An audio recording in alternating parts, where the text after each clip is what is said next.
Hello, everyone. All right. I hope you're having a wonderful night. I'm having a mixed day. It was an all right day. Things are pretty good. Had the day off. Going through, talking with a couple of my friends about getting together for a D&D game over the weekend. And in the middle of trying to, do that, not that it affected really anything in the moment, the TV that I have mounted above my computer that I use as a fourth monitor and that I usually have OBS situated on, I started hearing this zapping noise and I thought it was coming from my speaker. I thought I had a bunch of pages open and I thought one of them was playing the sound, and I was like, what is this noise? And I'm closing tabs and I turning the volume knob on my speaker and nothing's, and I look up and I realize that the power, the status bar of my TV is brighter than it usually is, and it's really bright every time the noise happens. And I'm like, oh, and I'm trying to turn it on and I realize that it's now off. So I unplug it and the noise stops. I plug it back in and the noise continues. So I got to get a new TV. And I was going to go to Target and get one and put one in tonight. But unfortunately, so all the TVs in my house are TCL. It's just like a generic brand. But they're TCL Rokus. And I like Roku just because I'm within that ecosystem. And so every TV in my house can be controlled with our phones if we have to. And that's just really convenient. So it's if I'm home and, the TV's on downstairs in the living room and it shouldn't be, I can turn it off. Or if it's on up here in my room, I can turn it off. Or, we can mute it or whatever. But the ones at Target that were in my price range were TCL Google TVs. And the Rokus were just Roku TVs, and they were just out of my price range. And the only Walmart close to me that has the one that I wanted was a 15-minute drive. And figuring I was just going to go to Target, because I looked up Target online and I saw they had the Roku, they had the TCL, and I thought it was Roku. So I was like, oh, I'm going to go there. Then I ordered some pizza for the family. And by the time that I would have gotten out of Target, I would have been able to swing by my Walgreens and pick up a package that was delivered and then go pick up pizza and come home. Well, when I found out at Target that wasn't the case, I'm like, oh, okay. I guess that's my luck. So I have it being shipped to me tomorrow, so I'm going to install it tomorrow. But for right now, I don't have my normal, fourth monitor. So I have OBS on my right monitor in front of Discord, which, again, not the end of the world. It's, it's manageable. But the other night, last night we got together and we talked about the Forgotten Realms Adventures in Faerun book, which if you didn't see that stream, okay, no worries, I'm not hurt. But it's the newest book for D&D. It is the Dungeon Master expansion. Actually, here, I'll pull this up. There we go. Yeah. So that is, this is the art. I actually really like, I like this art just because I think it looks interesting. And this is okay, but I'm not gonna lie, there was there was a part of me that when I was looking at this, I was like, you know, they should have made it with like with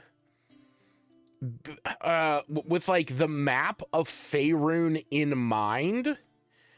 So like I had this idea of a version of this map where it's like half of the map is it's like split down the center, and the split is the Sword Coast. Like it's, you know, it's this coast region, even though this is all Faerun, I get that, but like the Sword Coast is I don't know. I feel like I'm so in the mind of, you know, the Sword Coast being Faerun that it's like that's literally what this book is trying to get people away from. But it's like it's still like my mind was still like, oh, it'd be so cool if like this was the divide, and it's like the one book is the left, and you have like silhouettes of adventurers and stuff for like the player expansion for the heroes of Faerun book. You'd have like the left be like the silhouettes of adventurers, and the right would be like silhouette of player stuff like pencils, paper, dice, stuff like that. And then for the DM expansion, for the Dungeon Master expansion, you'd have the same silhouette, but then you would have like the monsters, kind of like it has here, but it would have that same like slice down the center, and then you would have like the Dungeon Master screen and stuff like that. I don't know. I'm obviously not a graphic designer. So I do actually really like these. I'm probably not going to get them though. I just, you know, don't really have a need to go out and buy the physical books. But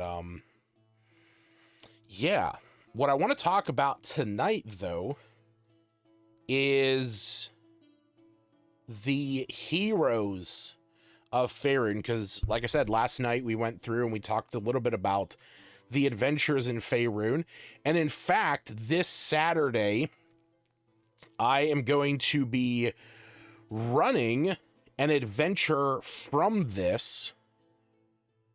I don't like the text down the side.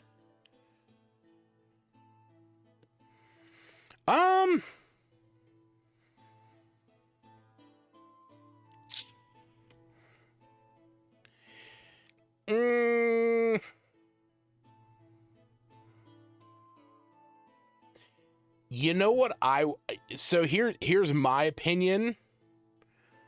I respect that. It is different than anything they've done before. I'm not super unhappy with it. Would I have liked to see it, you know, maybe across the top, and in the bottom corner you have the, you know, the Dungeon Master expansion icon? Maybe. But I don't know. It makes me think it should be horizontal. Yeah, I mean, like I said, I can see that. Like, I could see this. I don't know how well I'd be able to do this.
then we can just, yeah, I mean, it's hard to like get rid of that over there, but we could, just do that, copy, paste.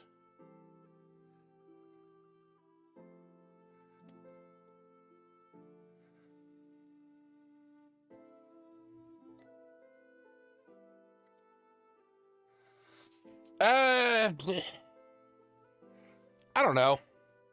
I mean, it's really janky the way that I did it there, but like, I don't know. That wouldn't have been too bad. I don't hate that. You know, if they would have done it like that, I don't think that would have been, you know, a bad deal.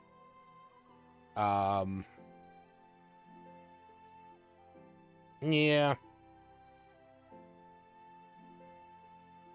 I don't know. I'm ambivalent towards it.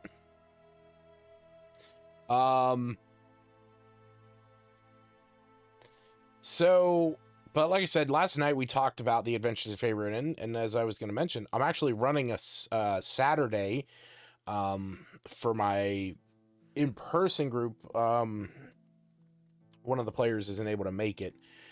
So we're going to run a one-shot, and we're going to run the Tomb of Damara, which we didn't really go over this one last night. But it seems pretty straightforward. It's, this is the one that, like, you can start in, like, if you're running a Dale Lands campaign. Yo, what's up, Wardens of the Weave? Thanks for the raid, pal. Super kind of you. When we talked about this yesterday, this is the Dale Lands conflict, so you can start with the Lost Library of Lithkantos and then go on to the Tomb of Damara. And that's basically just like once you... What's up, Wardens? It's going well. It's going well. Thanks for coming by and hanging out. We're talking a little bit about the new books, the Forgotten Realms Adventures in Faerun and the Heroes of Faerun. So the Tomb of Damara is the first one that like technically takes place in the Dale Lands, because Lady Carasolwood sends you to Shadetown, or Shadetown, Shadowdale Town, to go into the Tomb of Damara and destroy Bone Gnasher, who is the spirit of an ogre warlord. He's captured a family of Dale folk, which is the Silver Stars, but like nobody knows why. And the players are getting paid 100 gold each to do this. So it's a pretty straightforward adventure. There's nothing like too crazy about it. Hold on. Reposition. Oh yeah, Dino Blade. It's been so long since I have ever talked about this. I talked about it once before, like a while ago. There's a game called Dino Blade where you play as a dinosaur with a sword. The demo's out for that. And complete side tangent towards video games, but if you want to go fight dinosaurs in a kind of like a Demon Souls style game, go check out the demo for Dino Blade. It was actually really fun. Anyway, back to what I was saying. So, here we go. Yeah. So, in this adventure, the players basically go to the Tomb of Damara, and it's just kind of filled with a bunch of different creatures that they have to fight. And I want to point this out as I sort of explain a little bit about this adventure and like, you know, what it is. So Bone Gnasher dwells in a ruined castle with subterranean tunnels. The players start down here. And then, okay, so in the barracks and the Great Hall, there's 2 ghouls in the barracks. So if the players go in there, they have to fight. Okay, so there's a little bit of combat. Then the prison has the 4 members of the Silver Star family, as well as 3 hobgoblins. So there's going to be combat there.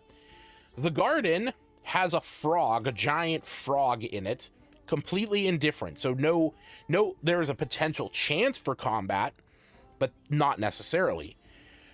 The storeroom, 6 giant rats, ambush any creatures that go in there. Cool, so we got combat.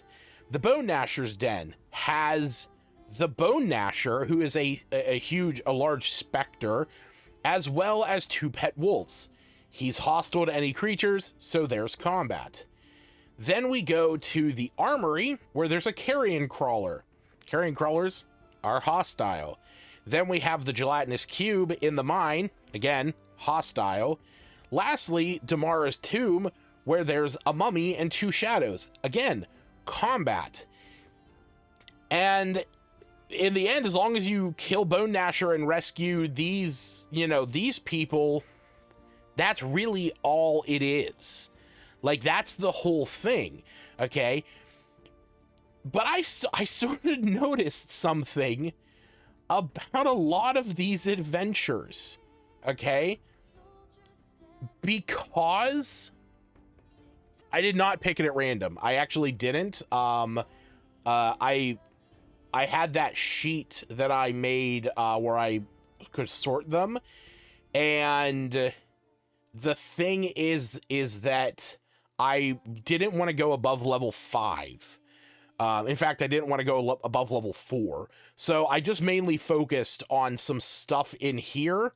And then I was kind of trying to avoid doing stuff that was like tied to specific regions. I also didn't want to do things that were going to be like super open-ended, or be done very quickly.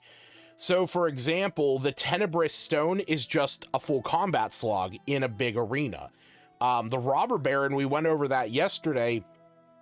This one has a lot of exploration options inside the keep, but literally, as long as you just make good with Martin and Wendy, there really is like the possibility of no combat in this entire thing, and it can just lead back to Baldur's Gate. I thought about doing the Curse on Humble Hill. Like, this one is fine, but I was watching a video that was doing a review on this book, and it kind of pointed out something that, oh, what's up? Oh man, thank you so much for the follow. That's very kind of you. So they pointed out something that, like, I really didn't think about, and that is that in a lot of these adventures, for example, this first one, okay, the Curse on Humble Hill, this information right here outlines that there's an ooze in the dirty water here in this room, that there's some notes and lab equipment that can be used to make an antidote for the fertilizer, because, you know, the fertilizer is cursed or something. The study, which is just where he is studying his field notes, a single trap, and then an escape ladder. It provides no information of what is in the trash pit, where this hole leads to, anything really more about the fertilizer. Like, granted, it's claimed to be miraculous growth, and it's been corrupting the water table, but, you know, what else is in there? It describes nothing about what's in this prison. Like, this prison means nothing. And same within the supply room. Now, in the book, if you get the physical book, this all fits on one singular page with the DM map prominent at the bottom. So to one argument, this is kind of Wizards of the Coast saying, like, hey, here's a map. We're going to give you the most important details that relate to this specific adventure. And then we're going to, like, ease back and we're going to let you fill in the blanks of like what details are in the trash pit, what details are in the supply room, who, if anyone, is in the prison, and, you know, anything like that. So to one degree, I think that is okay for Wizards to be doing that, because it does incentivize a DM to have to think on their feet and to improvise. When the players go into the trash pit, you know, as they turn the corner, you're like, oh, you enter a room that's, I mean, my God, how fucking long is that room? That's 25 feet wide and like nearly, you know, 70 feet long. It's like, you know, you walk into this large room, there's piles of rubble everywhere. There's a big 10 foot diameter hole on the far side, is next to a toilet. And it's like, oh, what's in the piles of rubble? You find glass beakers, you find scraps of paper with like scribblings on them. But in addition, you also find like some body parts and stuff like that. Like, you have to be able to improvise that as you're playing, because the book doesn't give you any of that information. And that's kind of the criticism that this video I was watching brought up, where it's like, hey, while you might not have to fill every room with something important, maybe give us a single line like this laboratory line, where it's like, in the trash pit, there is X, Y, and Z and nothing more of import. In the storage, in the fertilizer storage, describe the smell. Like, what does it smell like? In the prison, there's six cages, and there's, you know, the skeleton in one of them. But it doesn't. And reading through this, I realized some of these, like Robber Baron, which actually doesn't have a map, goes into a lot more detail about like what is in it. Because I remember reading through this one where it's like, oh, there's the wooden symbol atop the stump. But this map is not on the page. You have to have the Dungeon Master's Guide and go to Appendix B to get this map in order to run that, quote unquote, appropriately. So it kind of has to give you a lot more information. But all of these other ones that have a map, there is stuff in these maps that they just do not talk about. Like, in this, we read this one yesterday. Oh yeah, no, you need the DMG for Robber Baron. Right here, use the dungeon hideout map in the Dungeon Master's Guide, Appendix B. So you need the DMG if you want that map. Now, granted, I believe, if I'm not mistaken, Appendix B is available on the internet. And let's be fair, the link is right here.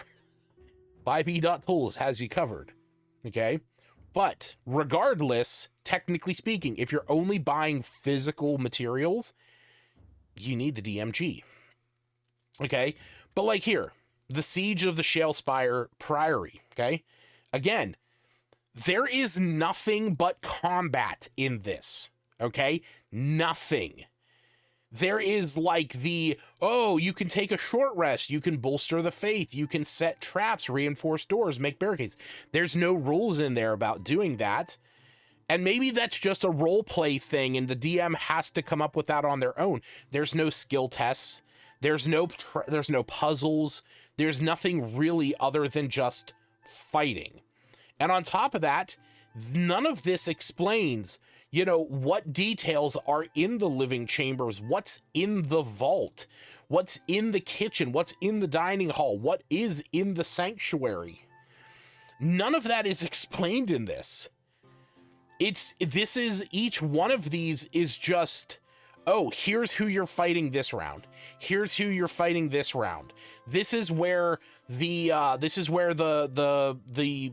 commoners go to while, this is going on. And I sort of noticed that about a lot of these as I read through them. Okay. And I was more like up about this yesterday, but when I actually sat down to read these today to give myself a little bit more like, time and effort into this, I kind of realized just how much there was like missing. Curious how you reduce 50 down to the one you chose and how much thought and effort you put. Honestly, I'll be completely real with you. It is because I'm going to have 4 players. I have about 4 hours. I wanted something that was going to potentially last about that long. So I wanted something with enough combat that it was going to last. And I wanted something that was going to have at least a big enough map that they could explore.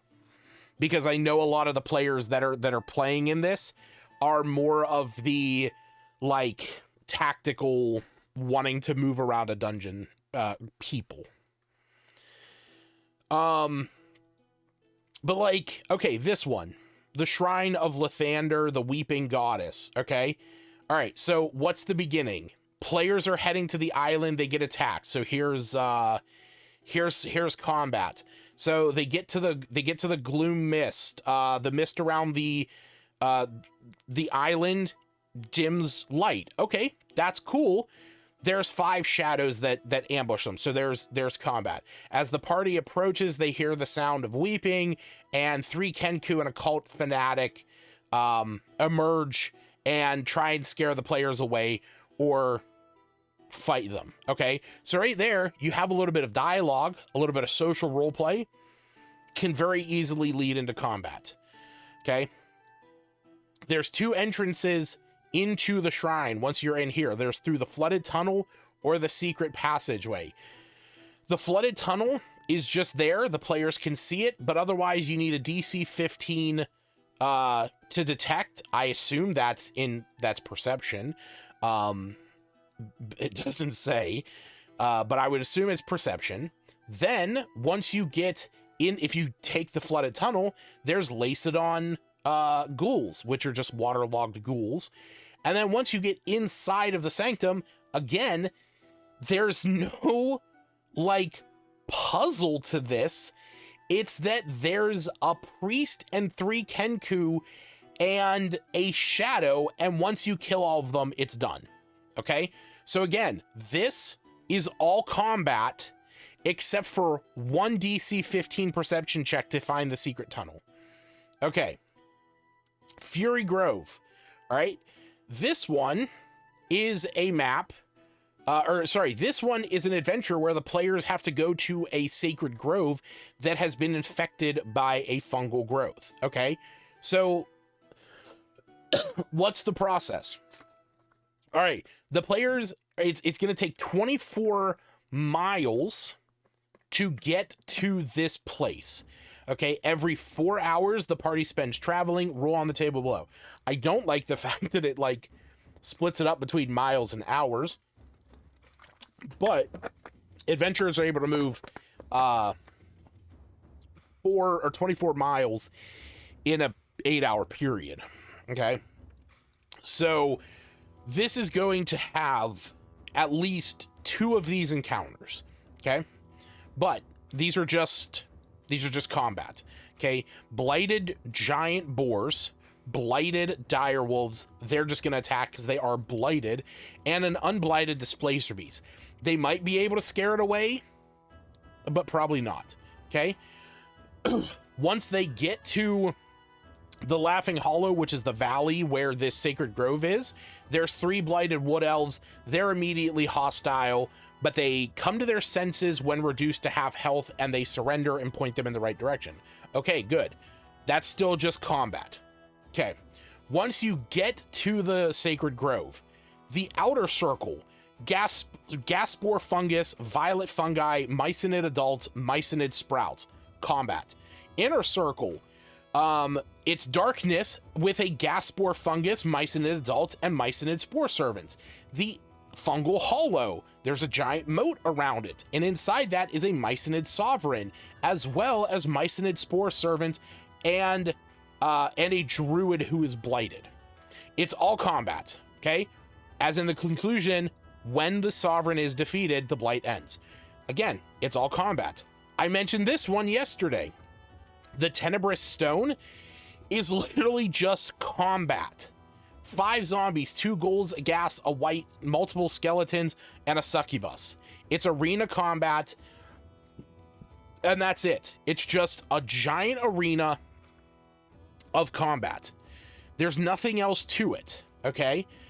The only thing that is here is the hidden cavity, which has the Tenebrous Stone, but all you need, the only thing that happens here is there's an opportunity for role play for your characters to like move past a failure in their character's history. If you're running this as a one-shot, it's hard to maybe pull that out of some players, but you could do it. Okay, here we go. This one was also one that I was looking at. Now, this is probably the only other one that isn't just all combat, but this one broke me when I actually sat down and read it. There isn't a way to look up an adventure by the style. No, that's the problem. Each one of these is a different style. Tenebrous Stone is a deity adventure. Fury Grove is a faction. Weeping Goddess deity, faction, region, well, Robber Baron, deity. Like, these location, like it doesn't really matter. They're all just combat slogs when you really get down to it. Okay? This one, the Disinterred Danger. I was very close to actually presenting this to my party. Okay? This one is kind of cool because the way this one works, the players are the players are hired to go into this tomb and bring back cursed items that the Zentrum tried to steal from the Harpers. Okay, cool. When the players get into this entryway, they realize that there's an explosion. There was an explosion on the wall, and a wraith comes out and attacks them all. Okay, so there is combat there. Then we go into this room. Okay, this room looks kind of cool. There's a bunch of, like it says, orc equipment and bones lay in a pile, and there's a bronze plate on the floor that reads, "Along Saloon's path they did walk, leaving no stone unturned." Okay? I will completely admit, I love hardcore D&D lore. I love looking up really odd and obscure details from like D&D's past. I had no clue what this meant, only to find out that there is a character known as Mintapier who, oh wait, no, I wanted this one. Yeah. So come on, damn it. Mintapier's chapbook was a collection of ballads and other poems by the famed bard of the North, Mintapier Moonsilver. Moonlight Paean is a ballad written by Mintapier in the year of the moonfall. It describes the Battle of Turnstone. Okay, this is shit that, like, you have to be hardcore nerd to know. Okay? Hardcore nerd. And then to not only know about this character, but to know that he wrote this song and that the first line of the lyrics is "Along Saloon's path they did walk, leaving no stone unturned." And how do you solve this clue? You recite the ballad, which causes silver light to bathe the chamber, revealing a shield of missile attraction and a sword of vengeance, and random assorted treasure. Okay? If the characters don't know this, and they futz around with the stuff, guess what? 2 swarms of crawling claws and 7 crawling claws. It's just combat at that point. Now, I will admit, this would be something that somebody might say, hey, like, hey, can I make a history check? Yeah, abso-fucking-lutely. How deep lore is this? It doesn't say, okay? None of this says, like, up here, okay, it says it's a DC 13, okay? This doesn't feel like DC 13 lore. Okay, this doesn't feel like DC 13 is kind of giving it away almost, in my opinion. Okay. So again, keep that in mind. DC 13 is where we're setting it. Okay. And that's a pretty low challenge rating. Okay. Next up, Dragon Statue. This is a fire casting statue. Again, none of the details for this trap are listed. You have to go to chapter 3 of the Dungeon Master's Guide. Go to the traps section, find fire casting statue, and get the details for it in another book. Okay? Now you could just make it up. Like, okay, cool. You step on this, it shoots fire at you. Sure. Okay. 3d6 fire damage. Great. But then, okay. A wall carving of music playing, notes issuing from his lute. This is Coggin's reel. Okay. All right. Whatever. And then finally we get the tomb that's locked with arcane lock to shine a light on the future. Study the past, and if you just try to open it, you have to fight demon armor, which can be in stat block. And if you say the right passphrase, you still have to fight it, and it's bloodied. Okay. So here's the thing. This one is one of the only ones so far that hasn't just been a full combat slog, but it's combat in the entryway, a single DC 13 skill check, and if you don't get that, then it's combat. Then a trap, so cool, dexterity saving throw, another DC 13 intelligence or history check, and then you have to disarm the trap in order to get past it, and then another DC 13, and then combat. Like, combat is forced there. So everything in this is just combat. This one, okay, we talked about this one last night. This one is where you're going into the forest, where the hags have a decanter of endless water that's like flooding the area. Okay, cool. For every 12 miles, or for every 2 hours, the party looks through the swamp. Roll combat. Okay, these 4 can give you the opportunity to learn where the hags are. But again, this is all combat. Hell, these last 2 are just combat. There's nothing else to get. Then you have combat outside. You have to have gotten one of the talismans from one of the people in order to see the veiled entrance, and then it's more combat. Okay. No, I will say, this is still pick and play. Like, this is still, you can pick up and you can play this. But in no way, shape, or form is any of this that I have read more than just combat. Okay? The Lost Dawn, I was like, oh man, you know, some Lathander tied ones. I love me some Lathander. Well, guess what?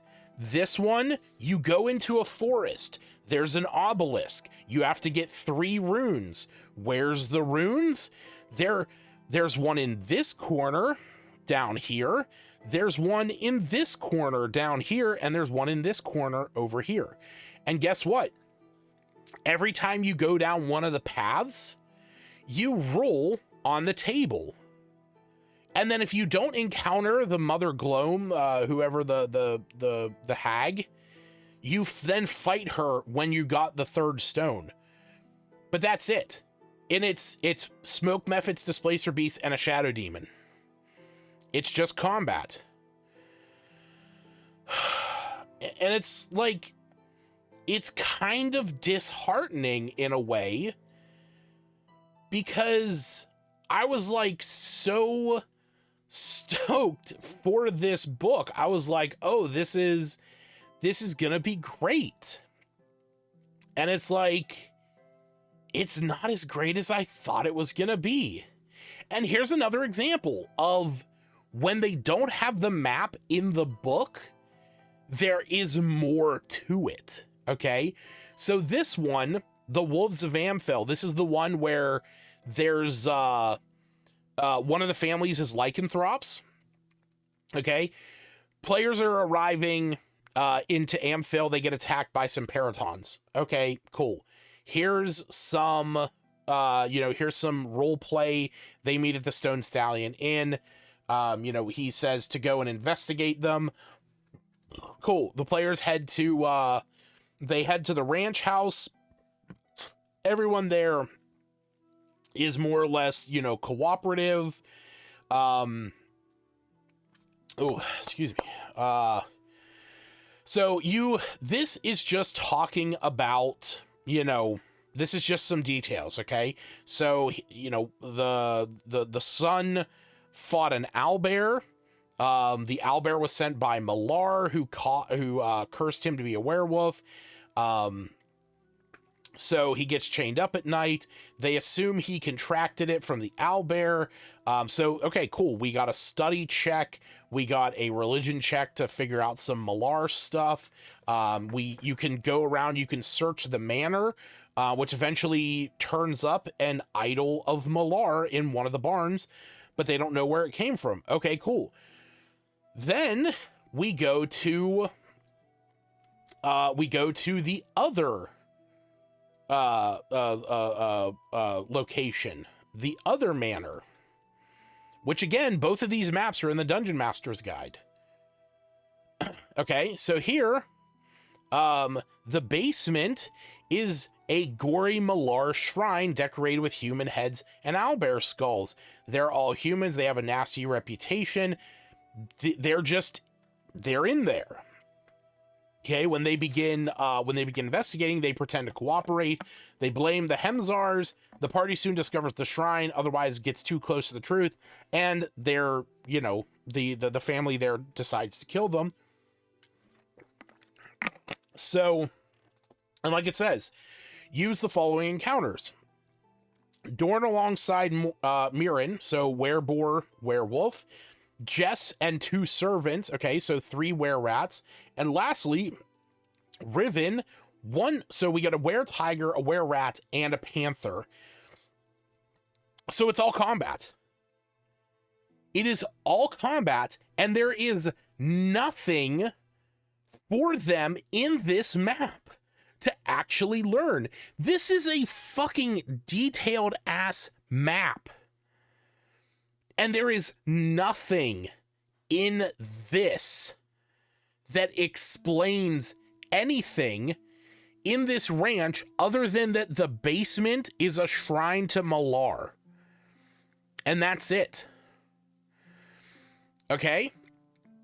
And this is what I've been realizing about this, is that the ones that don't have maps, that require you to own the Dungeon Master's Guide and to pull up other maps from there, it has a little bit more, okay? In this one, which one was this one? Antiquarian employed. Gang offers in exchange, I didn't read this one. Negotiate the return of a hostage and the dangerous magic he carries. Okay, cool. Like, let's just skim this, okay? Caravansary halfway along the Black Road. Use this. Characters who use magic to travel might get there before the bandits. Surviving the Anarok but not getting business. Assisted by her wife, who's an assassin. Serves as a bouncer. Okay, so this is literally just listing the people in the caravan. Okay, the party has time to investigate the caravanserai and guests while meeting with Micum to set up the exchange. Once convinced the party intends to make the deal, Micum sends word to the leader of the gang at a bandit camp half a day away in the desert. He arrives a day after being sent with the bulk of the gang in tow. This includes 4 bandit captains, 24 bandits, and Nasher, a pet manticore. He's manacled and gagged, has the Netherese text. When he confronts the party, he changes the terms. He'll release them if they agree to read the score out loud right now in the open yard. He reads the scripture, knows they summon a Ferum agent. If the characters go through this bargain, he agrees and fights them while Inexra looks on, cackling with glee. If they refuse, he intends to defeat. Okay, yeah, so this is just, like, granted, this isn't just combat. What's the point of having this map? What is the point? Koza's Whisper is a caravansary halfway. Oh, so this is just where the people are located, and there's nothing important to actually need this map for, because they're just talking to people this whole time. Okay. What's this one? Rescue a hostage from a Zent. Oh, actually, I did read this one. This one is pretty straightforward, and again, it's all combat. Okay. The players arrive. Don't you mean to close? No, dismiss. Fuck you. So the players have to either spend gold of 100 gold, or they have to make a persuasion or intimidation check against some petty criminals to find out where the safe house is. In this house, there is 4 toughs on the first floor as soon as the party would get in there. There are 4 spies in room 2.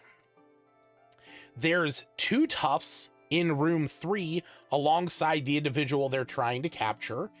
There is a trap in the 2nd floor, and then there's a vault that has a treasure hoard and a dimension door scroll.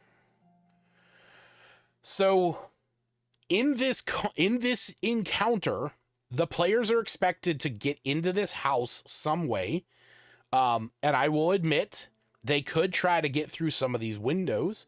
So, like, maybe if the player is feeling jazzy about it, they can, like, investigate it, try and figure out what's the best way for them to get in there. But overall, it is 4 enemies to fight, which would turn very quickly into potentially 10 enemies, because there's only 10 enemies on this first floor.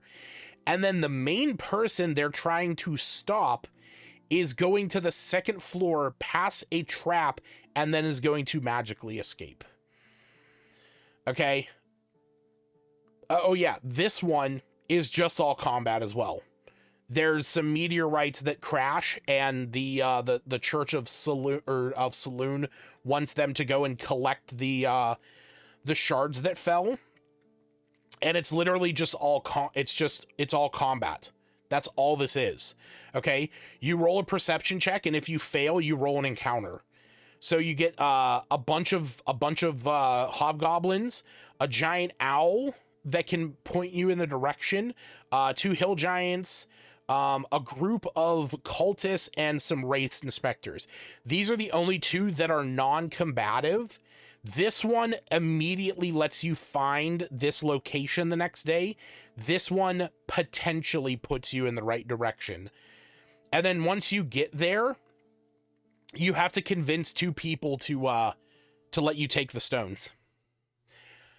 I didn't read much more past this, because again, I wasn't really getting into like higher, like 6th, 7th, 8th, 9th stuff. But like once I actually started reading through a lot of this, I was a little disheartened to realize that the majority of it is just combat slogs. I thought the Tenebrous Stone was like, that was the only one, but no, a lot of them are just combat slogs. And I'm hoping that this one, the Tomb of Damara, doesn't feel short whenever we run that on Saturday. I mean, I'll let you guys know. I'll update it in the Discord. But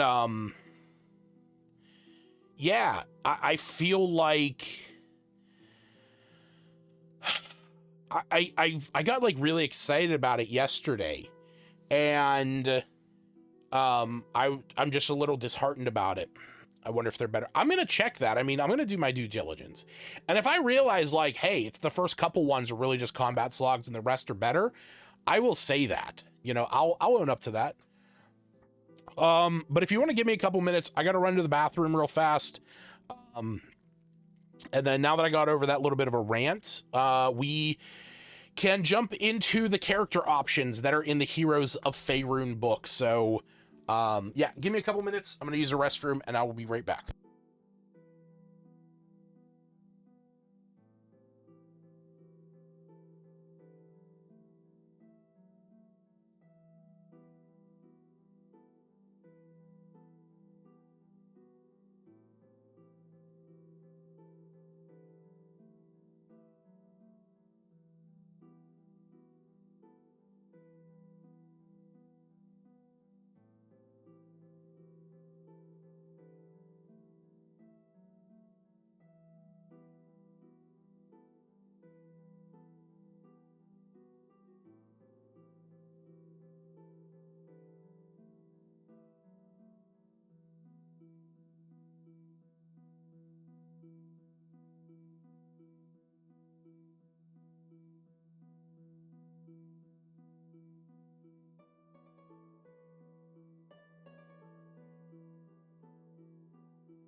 Yo, everybody, I am back. Ooh. All right. Oh, yeah, by the way, I know I talked not too long ago about getting a rolling tray for my dice, one that's like a little storage container. I actually got this in the mail today. Hold on, let me... Where's my main camera?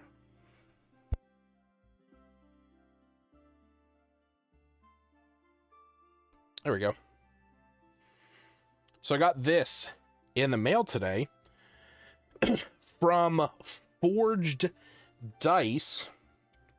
It is a really cool dice tray and rolling tray combo. So the lid, which has this really sick flaming D20 on it, is a like velveteen lined rolling tray. And then it has a tray that can fit, I would say, about 8 dice in each run. So realistically, if you are a normal person, you could have 4 full sets of dice. I have my dice of rolling in there. So I have my my 2d20s, my 4d4s, my 8d6, the 4 d10s and d8s, and then the 2 d100s, d12s. And then I also have these little inspiration tokens that I got in the I forget who it was from. Gale Force 9. So Gale Force 9 makes these little tins that are like based on the class, and it has a little dry erase character sheet. I don't know. I know I've talked about it before. Here we go. Do they have them? Is this the same website? Pathfinder and Starfinder? Hold on.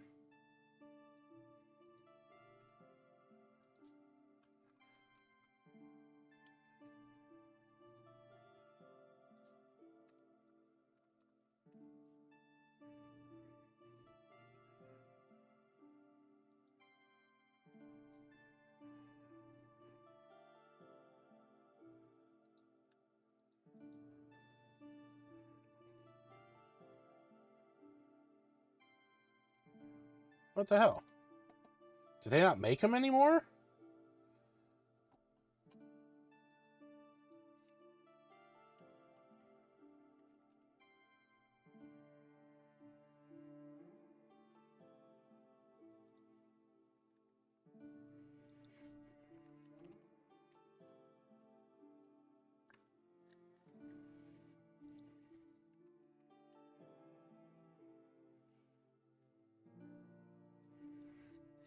I swear to God, I'm like losing my mind. D&D class tins.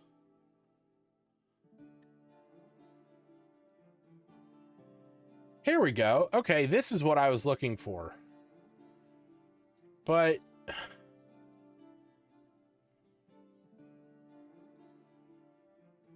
I don't know why it's like not why it's not searchable. Oh, token set. Okay, yeah. Anyway, so this is what I was referring to. But they have these really awesome tins for like each class. And so like if you're playing a cleric, this is, you know, this is what your little dry erase pad would look like. So, you know, it's very simple, like nothing too crazy. And then you get these awesome tokens that go with it as well. But the DM one, I don't know if it's here. Oh yeah, look at all these. So the DM one comes with a bunch of these tokens, which I don't even know where they went, and initiative tokens. But it also had, I don't know why they're not showing it on here. But it also had inspiration ones. I feel like they've updated it now that the players control their initiative. I think that's why they have their own now. Because previously it was like only the DM that handed those out. But I ordered these for some of my players before. They must have updated them because they did not have inspiration tokens before. So that might be why I'm not able to see them. But I like having those just as like hey, here you go. Maybe it's a special item, maybe it's a maybe it is inspiration or what have you. But I really like this dice tray. Simply for the fact that it's big enough to hold my note cards as well as a pencil. So whenever I actually sit down to play, I can take all that stuff out and use this half as a rolling tray and just like nestle these together. So I don't know, just wanted to show that off. I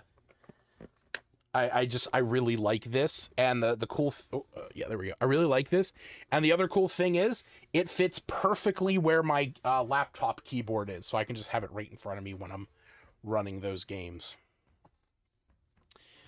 All right, so at this point, BRB is still up. I always forget that. Oh well. I turned off the bar. I was like, what the hell happened there? There we go. All right, so let's go ahead and jump into the other book for the Forgotten Realms, Heroes of Faerun. So, Chapter 1, Character Options.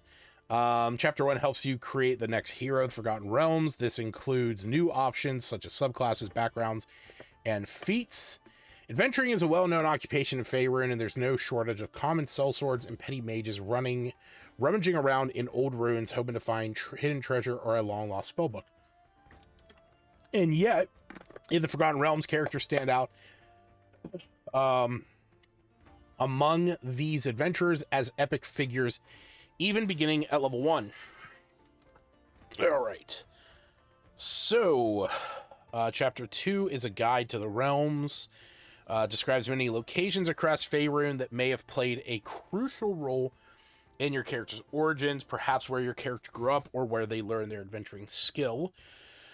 For example, a sorcerer might have mastered wild magic while studying under the Simbarks of Aglarond, a land that's been ruled by sorcerers for generations. A fighter may have gained bitter battlefield experience serving Sembia in border disputes within the Dale or with the Dale lands or Cormyr. All right. So, what else we got? We got Chapter 3, The Gods of Faerun. Chapter 4, Aurora's Whole Realms Catalog. So this has a wide array of adventuring gear. And Chapter 5, we have some magics. And Chapter 6, we have the factions. No single book can include every detail of Forgotten Realms. But most important companion to this book is the adventures in Faerun. You'll find 5 chapters that expand on 5 regions: the Dale Lands, Icewind Dale, Kalimshan, the Moonshae Isles, and Baldur's Gate. I like how they call Baldur's Gate like a whole region. Granted, it's huge, but I feel like the Dale Lands is hundreds of miles, and Icewind Dale is also, like many dozens of miles. Same with Kalimshan. All right. So, what do we got here? Hundreds of novels have been set in the Forgotten Realms. They have. And if I'm not mistaken, say I have most of them.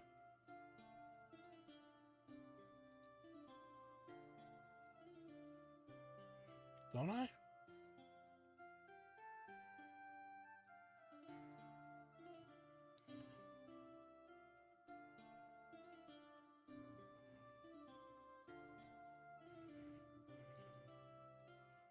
Yeah, I do. For what it's worth, I own a lot of them. I don't say own. I did not purchase these. I'll be real. 18 from Dark Sun, 173 books from Dragonlance, the 42 from Eberron, 9 from Mystara, 27 from Ravenloft, and 302 from the Forgotten Realms. So many books. I have read a lot of them. Not all of them, but I have read a lot of them. All right. But we're mainly going to be looking at the character options. I do want to see what they have listed in the Gods of Faerun, because religion in D&D is a very big thing for me. So I do want to see that. Oh, hey, look at this. Presto, Diana, and Eric from the D&D cartoon are fighting Themberchaud in the Dwarven Kingdom of Gracklstugh. That's sick. All right. So I think something that we do want to compare this with is the Player's Handbook from 2024. And what is and is not in there. Okay. Here we go.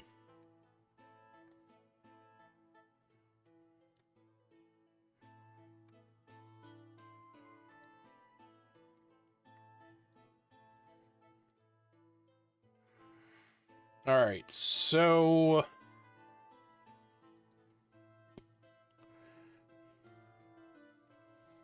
okay, so we have the Aasimar here. We have a little bit of information from the 2024 PHB. And then what do we have in the Heroes of the Realm?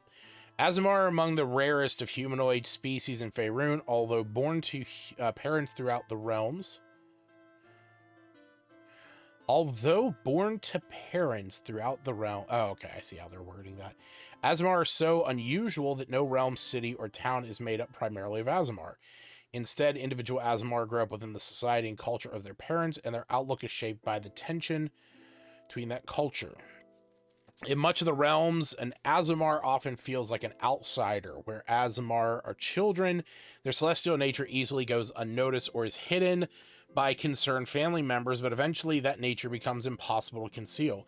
This is a dangerous time for Aasimar, for Shar and other evil deities and their worshippers prey on innocent Aasimar ignorant of their true nature and full power.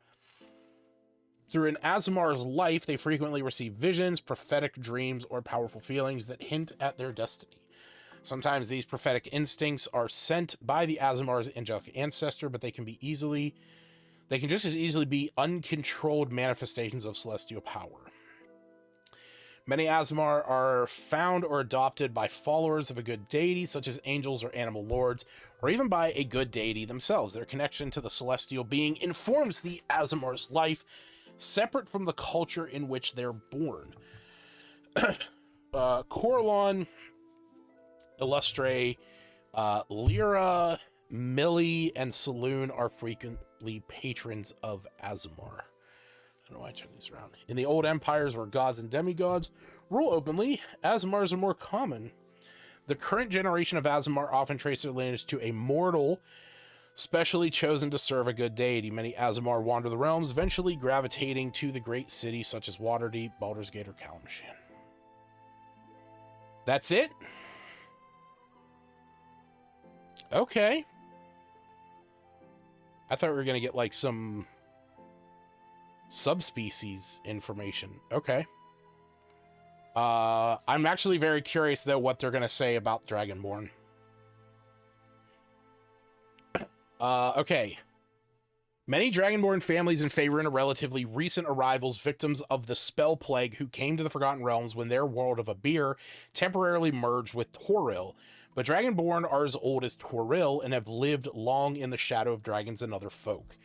Dragonborn were widespread in the world of Abir, notably in the realm called Timanchabar. Timanchabar? When Abir and Toril merged during the spell plague, Timanchabar came to Faerun, displacing the realm of Unther. From this devastation, Dragonborn of Timanchabar and Refuge of Unther formed the realm of Timanthir. Timanthir's culture was a fusion of Timanchabar's customs and the ways of the old empire, valuing honor, tradition, and family. But the second sundering saw Unther return, and Timanthir is no more. Many Dragonborn who lived there once lived there have scattered across Faerun, bringing Timanthir's ways with them. This is all true. Not all Dragonborn come from Timanthir and Abir. They are, however, rare and have often been mistaken for other species of similar appearance. Yeah, they're not half dragons. After all, Faerun has never had a shortage of dragons, and uneducated folk might easily mistake Dragonborn for lizard folk, troglodytes, or any number of creatures. Dragonborns trace their origin to the god Io. In Faerun, Io is also known as Asgaroth, the world shaper, creator of dragonkind. Asgaroth's worship is extremely ancient, going back to the Dawn Age, and Dragonborn here are far more prevalent in Faerun during that time. Dragonborn can now be found throughout Faerun. Many reside in the old empires, in villages and towns, settled primarily by refuge of Timanthir, and where they preserve Timanthirian customs. Dragonborn have also adapted easily to the intense heat of the Kalam Desert. Some live in the cities of noble genies, while others live in Sultana Sungal's honor guard.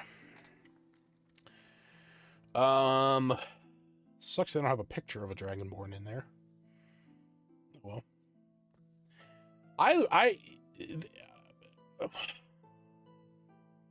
here's the downside to this.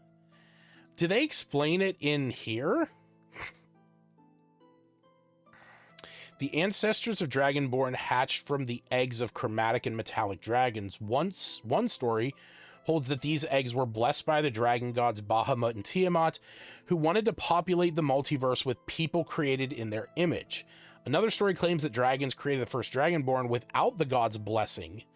Whatever their origin, Dragonborn. Okay, so my understanding of Dragonborn history is that during the Primeval Wars, when the gods and the primal forces, so like elementals and dragons, when they were at war with one another, and then Io split the world of Abir Toril into two, and he gave Toril to the gods, and he gave Abir to the elementals and the dragons. And the dragons saw that that gods created living creatures that worshipped them and loved them. And dragons were like, we want that too. We want to be loved and waited upon and served because we deserve that. So they created the Dragonborn so they could be worshipped like gods. And this is why in at least the history that I know, Dragonborn often despise dragons because they're looked at as their creators, but they're looked at as malevolent creators. I'm just kind of a little disappointed that like this doesn't touch on it, but I mean, I guess arguably this is already here, so I'm not going to complain. I could complain, but I'm not going to. All right, so we got dwarves, talking about shield dwarves and gold dwarves and the Durgar, sun elves and moon elves. Yeah, sun elves, known as gold elves, value excellence, have a keen sense of history. Magical instruction is easy to acquire in their settlements. Moon elves, in contrast, or silver elves, value wandering and the discoveries of the open road, meeting strangers with open arms. They're easygoing, fluid people who value the ability to adapt to change. Many move elves leave elven settlements for cosmopolitan cities inhabited by folks of all species. Wood elves, known as copper elves, are grounded, practical people. And then the drow, the dark elves. Rock gnomes, forest gnomes, deep gnomes. We got the Goliath. We have halflings, one of my favorites. Lightfoot and Stronghearts. We got humans and orcs and tieflings. Okay, so there's really there's not really like any character options for this. I guess if you just want to know a little bit more of the lore of the general race, it's fine. But now we're going to get into the subclasses, the things that make your characters tick. All right.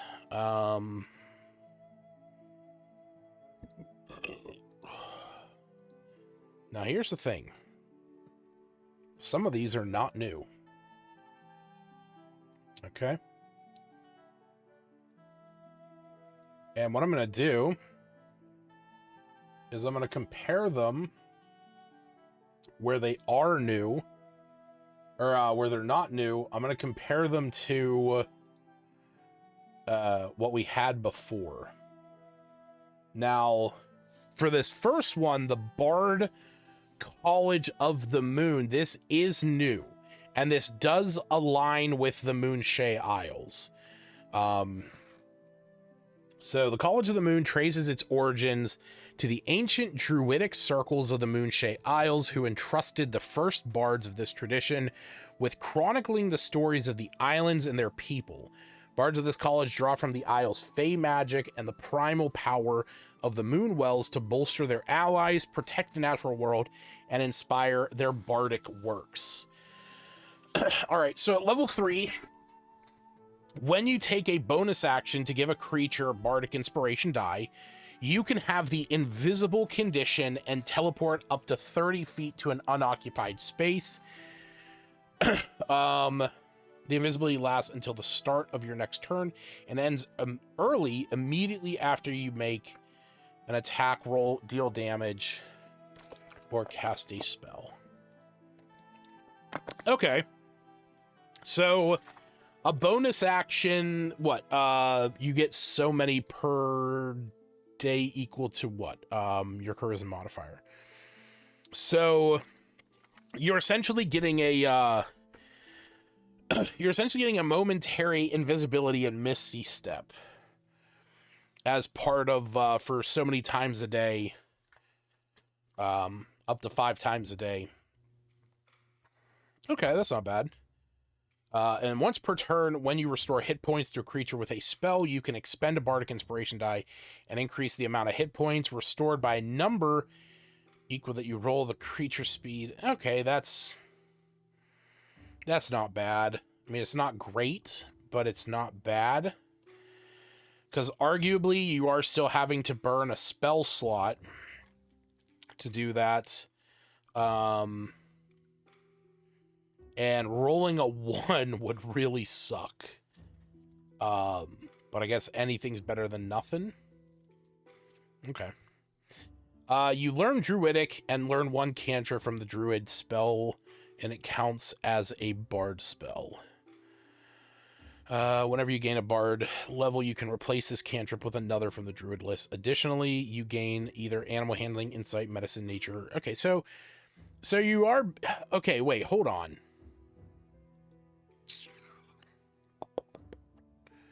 Hold on. I forgot that this listed both of them in here.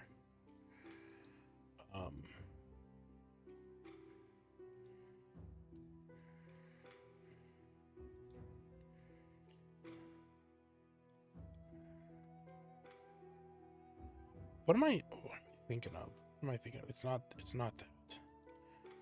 No, it's not Moon Druid. Was it it was a Bard class? What am I thinking of? Dreams Druid. This is making me feel a little similar to this is making me think a little bit of the Dream Druid. That's what I'm thinking of right now. While it's not exactly the same thing, the fact that you are getting the fact that you're getting like the invisibility, the teleport, a little bit of extra healing, you learn Druidic, and then with the Circle of Dreams Druid, you gain a pool of D6s that you can heal with. You can then later get the Gloaming Court, where you touch a point in space and you create an invisible sphere that that allows you to gain a bonus to stealth and dexterity, stealth. And like it's basically, if it's in the dark, you know, it's basically invisible. And then yeah, eventually you get some like teleportation abilities. It's not exactly the same, obviously, but it just kind of it just sort of made me think about this. What else do we have? You always have, at 6th level, you always have Moonbeam prepared. When you cast it, you can modify it so that you glow faintly. While glowing, you shed dim light, and whenever a creature fails its saving throw against the effects of Moonbeam, another creature of your choice that you can see. Okay, so if you deal damage to a creature from Moonbeam when they fail it, you can heal someone else. And you can use this once per long rest. Okay. And at 14th level, when you use Inspired Eclipse... What?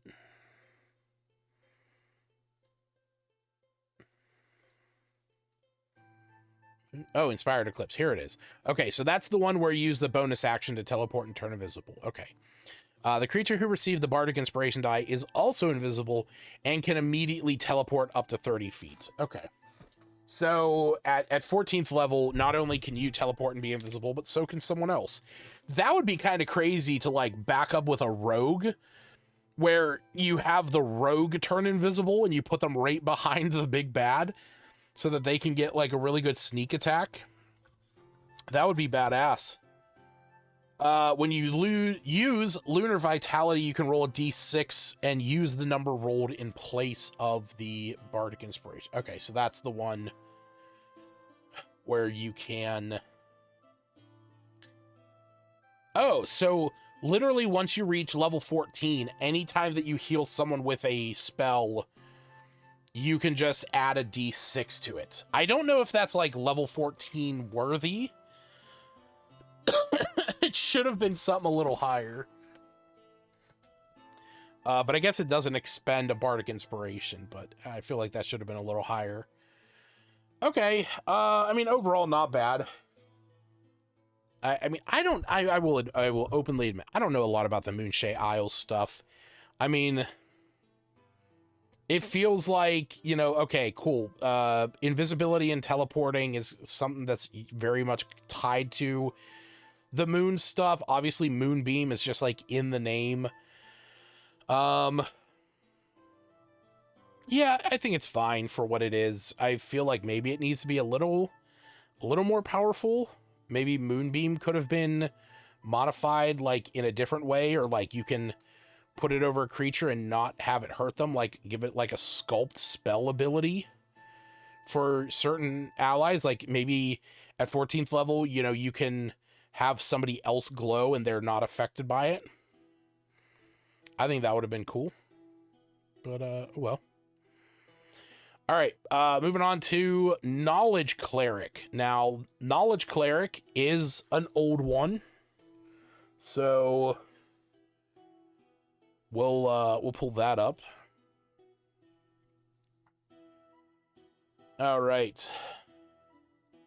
So, the knowledge domain values learning and understanding above all. Clerics who tap into this domain study esoteric lore, collect old tomes, delve into secret places, and examine the processes of the mind. To them, knowledge is more valuable than material wealth, and learning is an act of worship. Libraries, universities, and other educational institutions also draw on the power of the knowledge domain.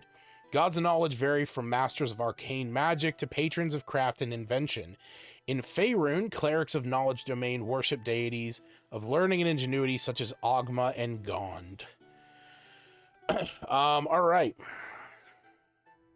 So, you gain proficiency with one type of artisan tool, as well as 2 in a skill of either Arcana, History, Nature, or Religion, and you have expertise in those 2 skills. That is basically the same thing down here. It is giving you the extra artisan tools, but it's taking away the extra languages. So previously, at first level, you would gain expertise in one of those skills, or in 2 of those skills, and you would gain 2 languages. Now you're getting artisan tools. I don't know. I personally would prefer languages over over artisan tools, if I'm being fair. All right, then you get your domain spells. So you always have these prepared. So at 3rd level, you get command, comprehend languages, detect magic, detect thoughts, identify, and mind spike, which arguably is a big tick up from what you got last time. Between command, identify, augury, and suggestion. So, in my opinion, granted, while these are rituals, some of these are phenomenal to have out in the field. And I guess you are getting comprehend languages, which is kind of taking the place of learning 2 languages. But I'd kind of rather know languages. If, like, at least some of the common ones, I would just like to know them instead of having to cast a spell or burn do a ritual or burn a spell slot. I also like the fact that you are getting a damaging spell in this. Previously, you didn't get a free damaging spell at all. Like, none of these deal damage. In addition, you are just getting 3 spells per, cleric level. So at 5th level, you're getting Dispel, Non-Detect, and Tongues. Tongues is just like a better version of Comprehend Languages. So it just allows you to understand any spoken or signed language that you see or hear. So, and then we got Arcane Eye, Confusion, and Banishment. So adding in Banishment in there. We lose Speak with Dead, but I'm okay with that. And then we are gaining Synaptic Static at our 9th level, which, again, nice to see that there's a psychic damaging spell in there. And then... Oops, sorry. And then we have Mind Magic. As a magic action, you can expend a use of your channel divinity to manifest your magic knowledge. Choose one spell from the divination school on this list. As part of the action, you can cast it with... Okay, cool. That is actually really awesome. So you can use your channel divinity to cast Comprehend Languages, Detect Magic, Detect Thoughts, Identify, Mind Spike, Tongues, Arcane Eye, Legend, Lore, and Scrying, without needing a spell slot or material components. And that's actually pretty powerful.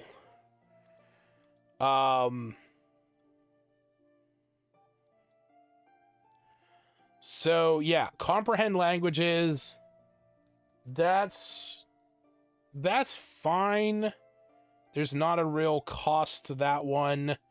Detect magic, there's not a cost to that one either. 1 copper piece for detect thoughts. Okay, so identify, yes. Granted, it doesn't get used up, but nice not to need the pearl. Mind Spike doesn't need anything. A miniature ziggurat. A bit of bat fur. Okay, yeah, legend lore I knew was going to be a big one.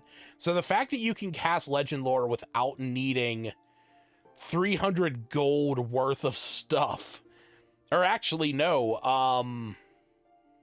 250 gold, which is consumed, and then 200 gold worth of ivory strips. So you don't need that. And I knew legend lore was also pretty big. Yeah, 1,000 gold focus. So that's pretty sick. You can burn a channel divinity for that. So that's decent. At 2nd level, you get knowledge of the ages in 2014, which is that you can use a channel divinity to choose 1 skill or tool, and for 10 minutes you have proficiency. This was always junky. This was such a waste. All right, at 6th level in the 2025 here is a Faerun, you gain telepathy out to 60 feet. When you use this telepathy, you can simultaneously contact a number of creatures equal to your wisdom modifier. Additionally, you gain proficiency in intelligence saves. If you already have this, you instead gain it in one that you lack. That's pretty decent. Previously, it was Channel Divinity Read Thoughts, where you can burn your Channel Divinity and choose a creature within 60 feet. They make a wisdom save, and if they succeed, you can't use it again. But if they fail, you can read their surface thoughts. I prefer telepathy. Also, gaining proficiency in intelligence saves is pretty great, depending on the kind of enemies that you're going to be fighting. But, yeah, having the ability to multi-tap into telepathy is pretty great. And it's not tied to Channel Divinity, which is also a really great thing, because, I mean, you can just do Detect Thoughts for this. This is basically just Detect Thoughts. And it doesn't burn a Channel Divinity. All right. And then we move on to 17th level. As a bonus action, you magically expand your mind to the future. For 1 hour, you have advantage on D20 tests. Once you use this, you can't use it again until you finish a long rest. You can also restore a use of it by burning a 6th level spell slot. Previously, this was, at 17th level, you call upon visions of the past that relate to an object you hold or your immediate surroundings. You spend at least 1 minute in meditation or prayer, then receive dreamlike, shadowy glimpses of recent events. You can meditate in this way for a number of minutes equal to your wisdom score, and must maintain concentration. Once you use this, can't use it again till you finish a short or long rest. Holding an object as you meditate, you can see visions of the object's previous owner. After meditating for 1 minute, you learn how they acquired it, as well as the most significant event involving the object and the owner. If the object was owned by another creature in the recent past within a number of days equal to your wisdom score, you can spend an additional minute for each owner to learn the same information. As far as an area, you see visions of recent events in your immediate vicinity. A room, a street, a tunnel, or up to 50-foot cube.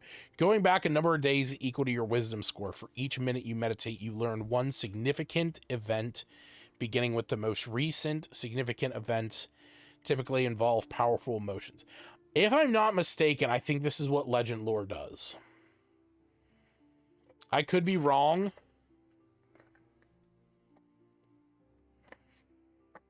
But I think that's just what Legend Lore does.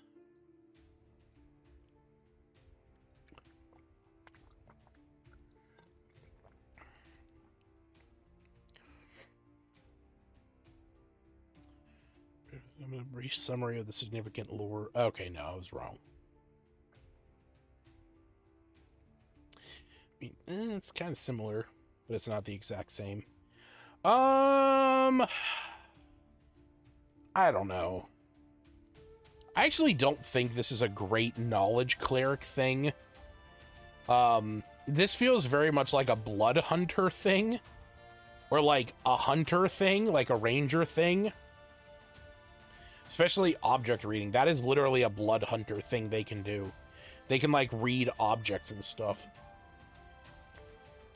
I mean, arguably, mechanically, a bonus action for 1 hour of advantage on D20 tests is really strong.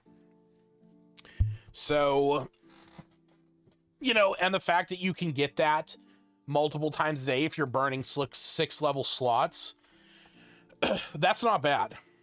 I mean, mechanically, that's pretty great. I mean, Visions of the Past is multiple times a day, depending on your short rest, but, you know, how often are you going to need something like that? I feel Visions of the Past is maybe a little bit more, like, thematically powerful. Like, in very specific situations, that is really powerful. This is more powerful in everyday life. I mean, let's be fair here, though. Most adventurers aren't going to get to 17th level, so is it really going to matter so much? Overall, I actually like this. I've since 2024 came out, don't like that clerics get their subclass at 3rd level. I still think like clerics, sorcerers, warlocks, paladins, they should all get their subclasses at 1st level. Anybody that's like essentially tied to divinity in a sense should get it early on. I believe that. But I let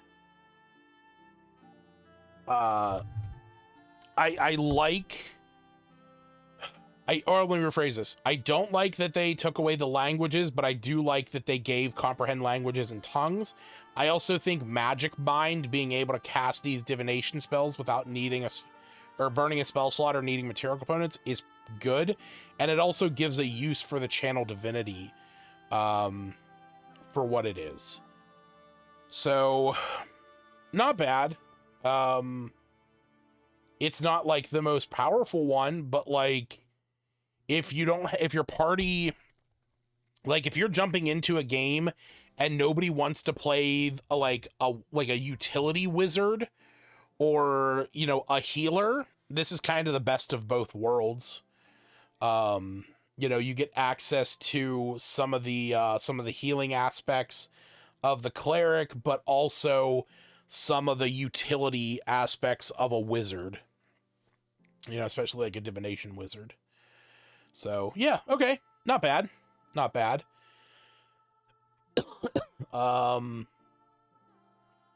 Where are we moving on to? So we did the College of the Moon and we did the Knowledge Domain.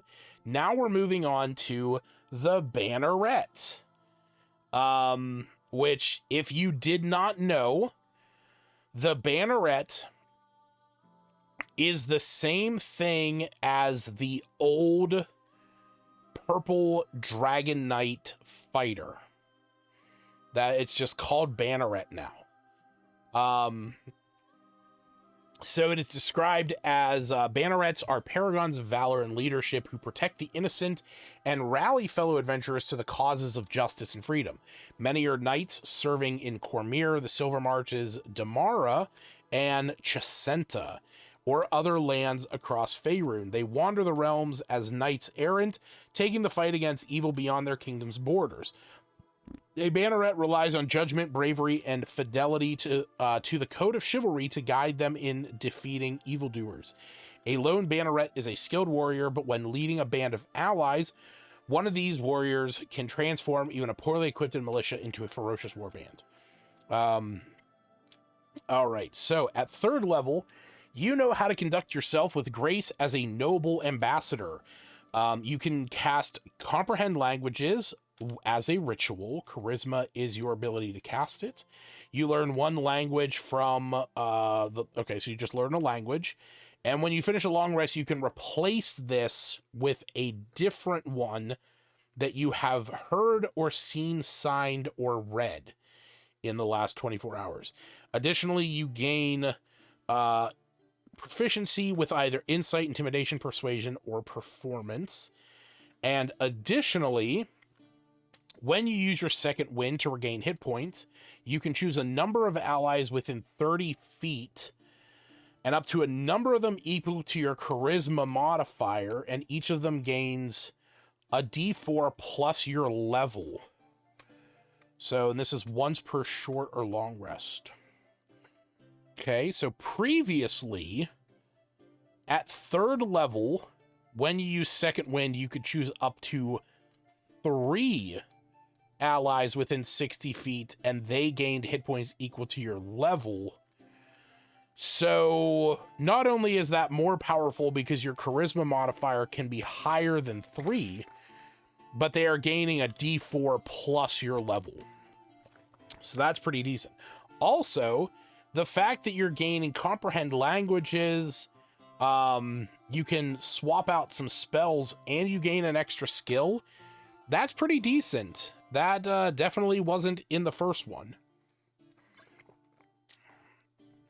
All right. At second level, when you use group recovery, which is the second wind ability, each ally has advantage on d20 tests until the start of your next turn. Okay. That's pretty badass. Previously, it was that you gained proficiency in persuasion, and if you already had that, you could swap it out for animal handling, insight, intimidation, and performance. And your proficiency bonus for any ability check that uses persuasion is doubled. So basically, you gained expertise in persuasion, and you possibly gained another skill. Okay. This is far better. Like, the commander stuff, like you're essentially, a battle orchestrator. Battle conductor. There we go. This is badass. Again, tie that in with a rogue. That's great. Pure sneak attacks. All right. Rallying Surge. When you use Action Surge, you can choose allies in a 30-foot emanation up to a number equal to your charisma modifier.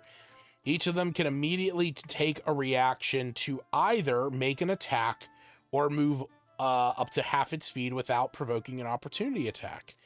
Previously, this was that you got one creature that could make a weapon attack, and at 18th level, you could choose 2. So this is just far more powerful than before. At 15th level, when an ally you can see within 60 feet of yourself fails a save, you can take a reaction to expend a use of your Indomitable feature. Yeah,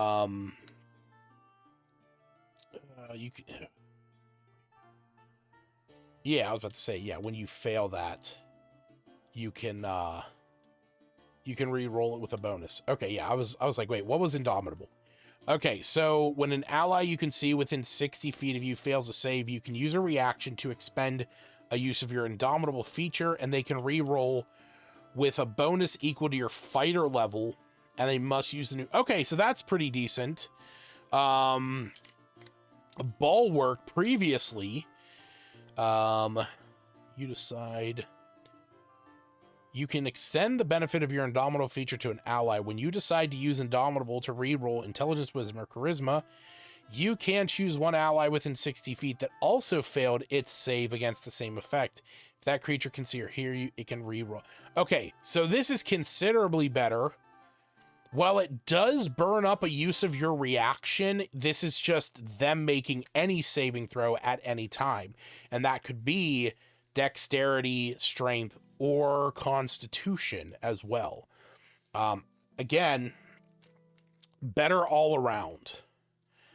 And lastly, 18th level, Um, the area effect for both group recovery and rallying surge is now a 60-foot emanation, and you are immune to charmed and frightened.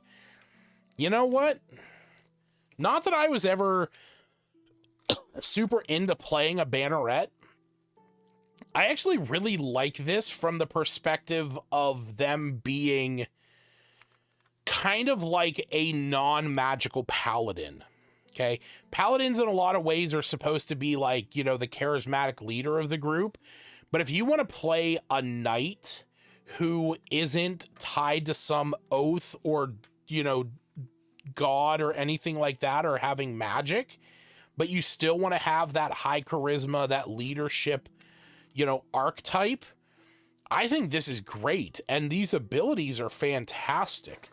A lot of stuff that is really allowing you to like work with your party a lot more. I like it. I like it. All right, what are we moving on to? We're moving on to the Oath of the Noble Genies. This is new. This is something we haven't seen before.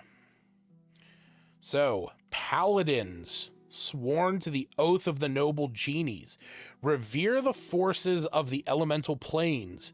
Through taking this oath, paladins draw power from the 4 types of genies: Dao, Masters of Earth; Jinn, Masters of Air; Ifrit, Masters of Fire; and Marids, Masters of Water.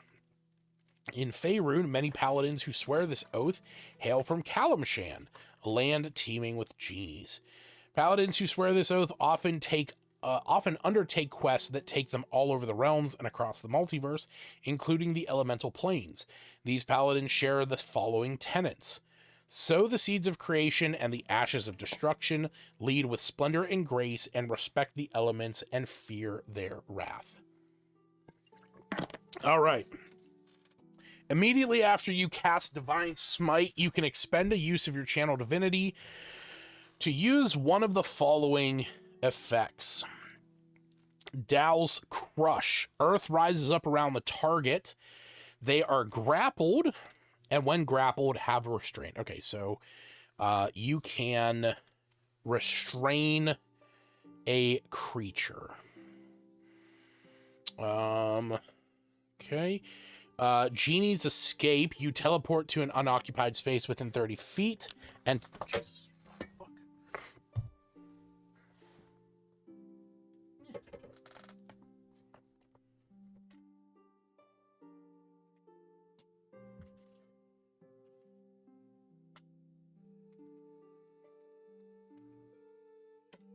So sorry about that. I dropped my back scratcher, and it, like, the way that it fell scared the shit out of me.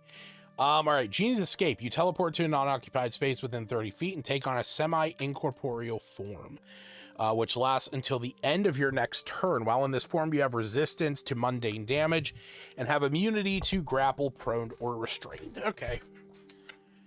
Ifriti's Fury. The target of your divine strike takes extra fire damage, and the fire jumps from the target to another creature within 30 feet of yourself. They also take. That's badass. I like that.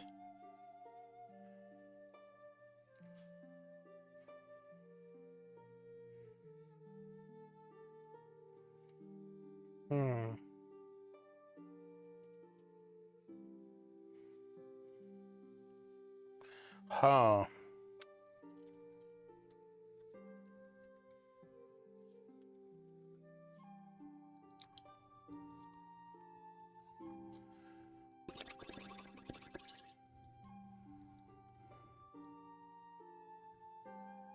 Huh.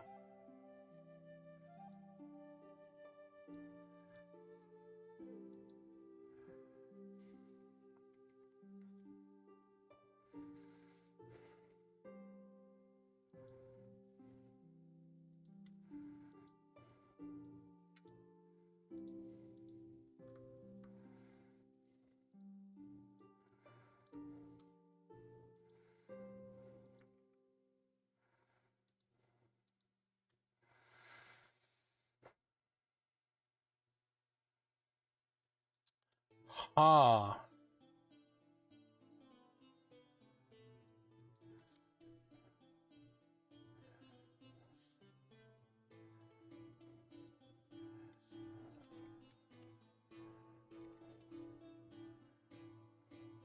Fuck. I thought that would keep those on there.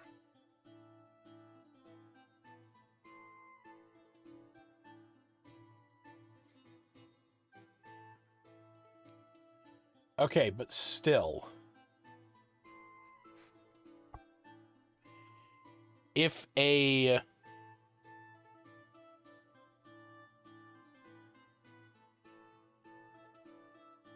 So, if a paladin...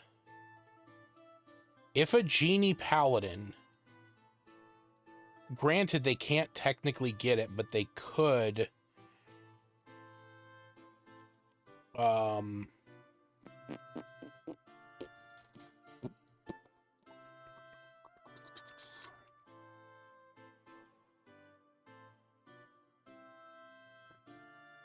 Yeah, they could.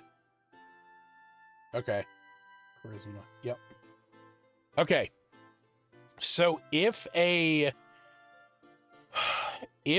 paladin, if an Oath of Noble Genie paladin took the Magic Initiate feat to get the wizard spell Green Flame Blade, they could cast this as a cantrip, which is an action. You then brandish your weapon. Let's just say it's a longsword, okay? You brandish your weapon and you make a melee attack against one creature. So they're going to suffer the weapon's normal attack, which is 2d6. And then, in addition to that, you cause green flame to leap from the target to a different creature. The second creature takes fire damage. Okay, yeah. So at 5th level, the attack. Okay, so like let's just say you're a level 5 paladin. Okay, you attack with your longsword using Green Flame Blade. The attack deals an extra 1d8 fire damage to them, and then fire leaps to a second creature within 5 feet, dealing 1d8 plus your ability modifier.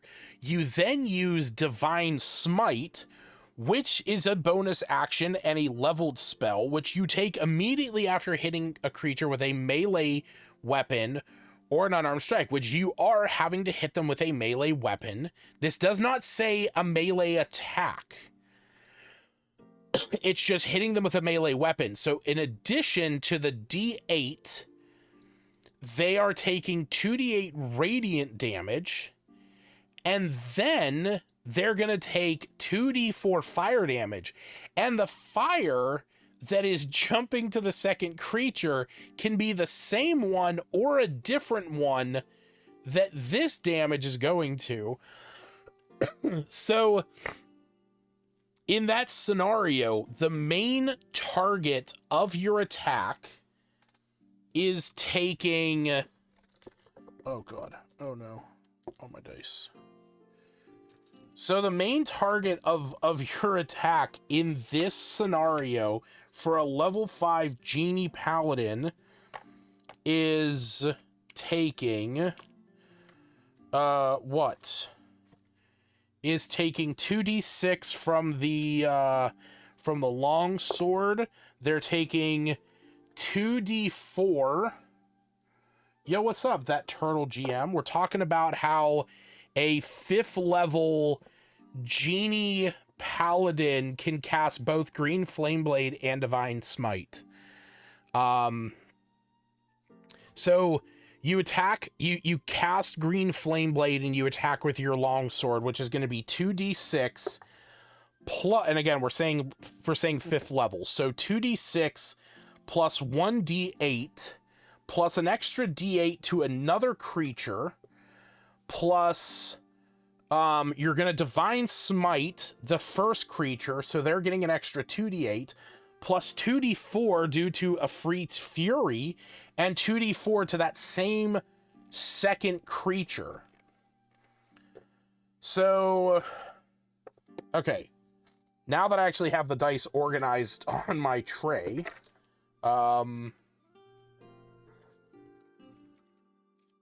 let's go to any dice and see what this looks like. Okay, so output 2d6 plus 3d8 plus 2d4. Okay, so on average, with one attack, using a single spell slot. This is a single spell slot because you are only burning one spell slot to cast Divine Smite, because Green Flame Blade is a cantrip. You're dealing on average 25.5 points of damage. And that's just to one target. Arguably, 2d4 and a d8 is what? A d4 is on average 2.5, so two of those is 5 plus 4.5. So roughly 9-ish points of damage to the second creature. Oh, plus your spell casting ability modifier. So you figure if charisma, since you're playing a paladin, that's going to be probably a 3 to a 5. You're looking at least 13 points, 12 to 14 points of damage. So at least on average about 13 points of damage to the second creature. This is all at level I mean, granted it's at level 5, but this is, I mean, that's not bad. And I mean, realistically, even if we say we're just at 3rd level, if we are just at 3rd level, then all we're doing is reducing the amount of d8s on that first attack, because the Green Flame Blade doesn't deal bonus damage to the creature you hit. It deals damage to a second creature. It only deals the increase once you reach level 5. So at level 3, you are arguably still dealing on average 21 points of damage by using Ifrit's Fury for a single spell slot. I mean, yeah, arguably you could, I mean, we're already having to take Magic Initiate because a paladin can't normally snag. So at 3rd level, you wouldn't be able to have anything special because you could only have your Origin feat, which would be Magic Initiate, because you need to get Green Flame Blade from the wizard spell list. But going beyond that,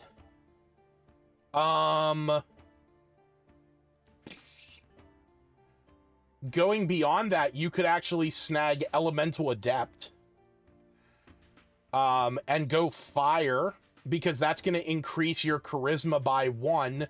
And when you roll damage for a spell you cast that deals fire damage, which Green Flame Blade would count for that, you could treat any one as a 2. So, I mean, Elemental Adept would at least give you the benefit of not rolling 1s. So that would help. Oh, that's right. Ember of the Fire Giant. That's a whole thing. Yeah, I mean, that's it. It raises the floor by 1, but it's nothing super crazy. Okay, you could take Gift of the Chromatic Dragon and infuse your weapon, and then this way it's just dealing an extra d4, for the next minute. That's, again, nothing. I mean, it's not raising it a lot, but I mean, it's 2.5 points of damage that you wouldn't have had before. Can't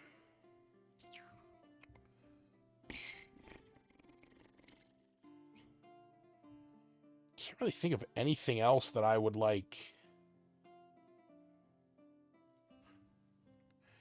really want to add in. Spellfire Spark. Okay, you couldn't take that again because that's another Origin feat. Strike of the Giants. Feet, choose one of the following once per turn when you hit a creature. Oh, okay. Okay, right there. You could take this. Strike of the Giants, Fire Strike. Just adding a D10. Once per turn when you hit a target with a melee weapon attack. Or, okay, so this is having to hit them with a melee weapon attack, which arguably this cannot proc that. Because this is not a melee weapon attack. This is a melee spell attack. So, which is the only reason why this actually, that Divine Smite worked, because this is hitting a creature with a melee weapon, which you have to hit them with a melee weapon in this. But I don't believe that this would proc that. Granted, it does say melee attack, but I would not count this. I'd say if your DM's very lenient, they might let that count, but I wouldn't. I would lean into Elemental Adept. Arguably, the fact that you can also ignore resistance to it as well. So that in itself is also a benefit. Yeah, I would say once you're, yeah, Raw versus Rye. No, it's very much the case.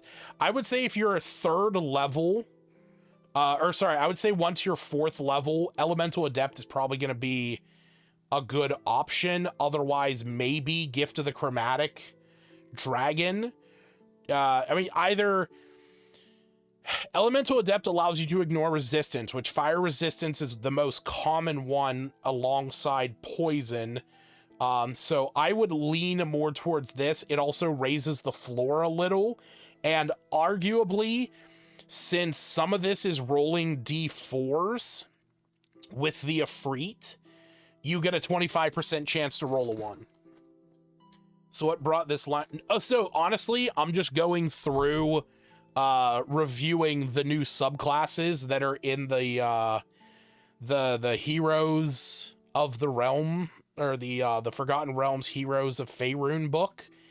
And when I got to the Oath of the Noble Genie and I was reading the Elemental Smite, I read the Efreeti's Fury and read that it deals the extra 2d4 fire damage and that the fire jumps from a target.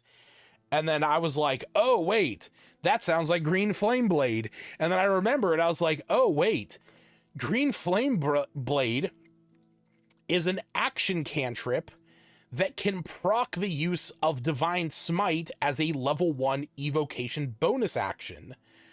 So it's like, yeah, that, and then, you know, that's where the math got me.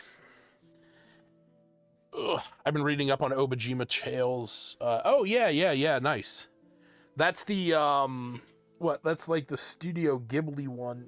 I think that's on Beyond, if I'm not mistaken now. It was never really a setting that I was super into. Yeah. Yeah.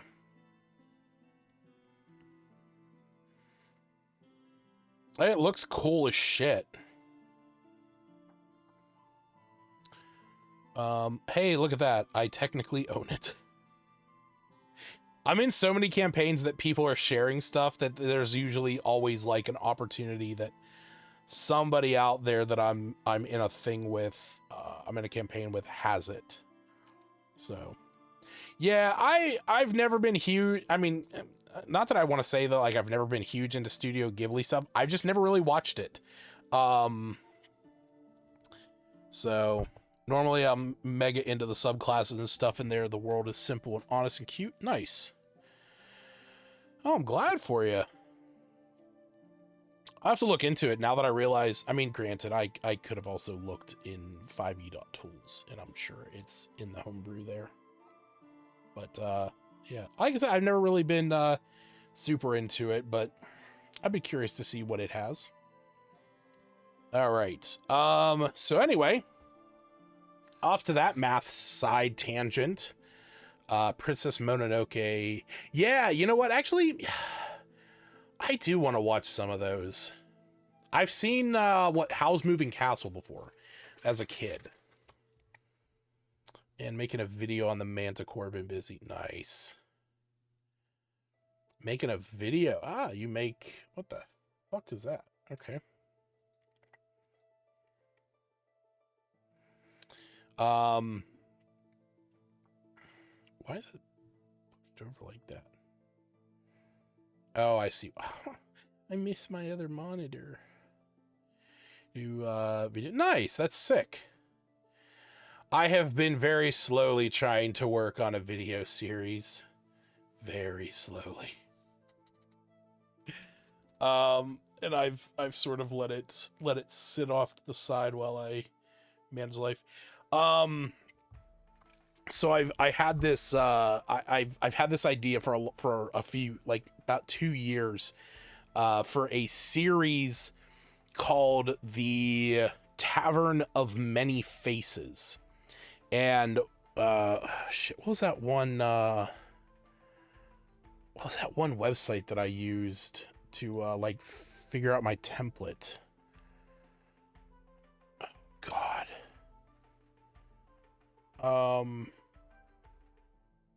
Shit. I don't want to have to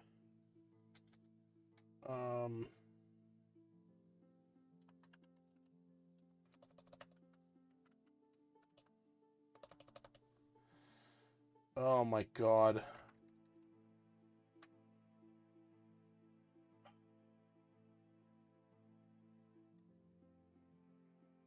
Anyway, I don't remember what this one website was called that I was using to like sketch out all my stuff.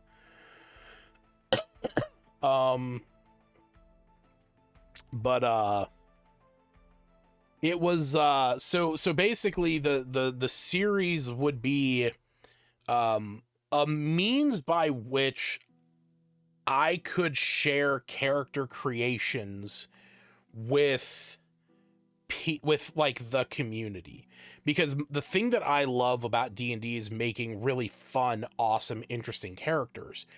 And as somebody who mainly plays, or as somebody who mainly DMs, I don't always have the benefit of being able to play characters.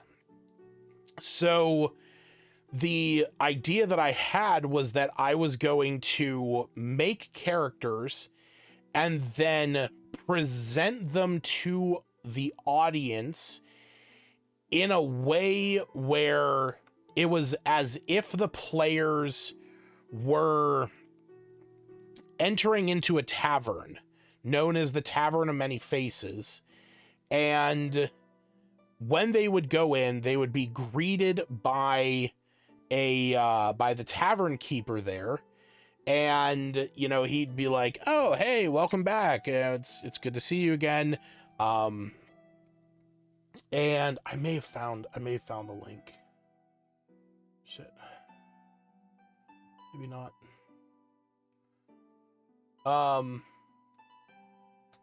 But he'd basically be like, you know, "Oh, hey, you know, it's good to see you again. Oh, Acceladra, that's it. Here we go." Yeah, okay. So bear in mind, this is very rough art.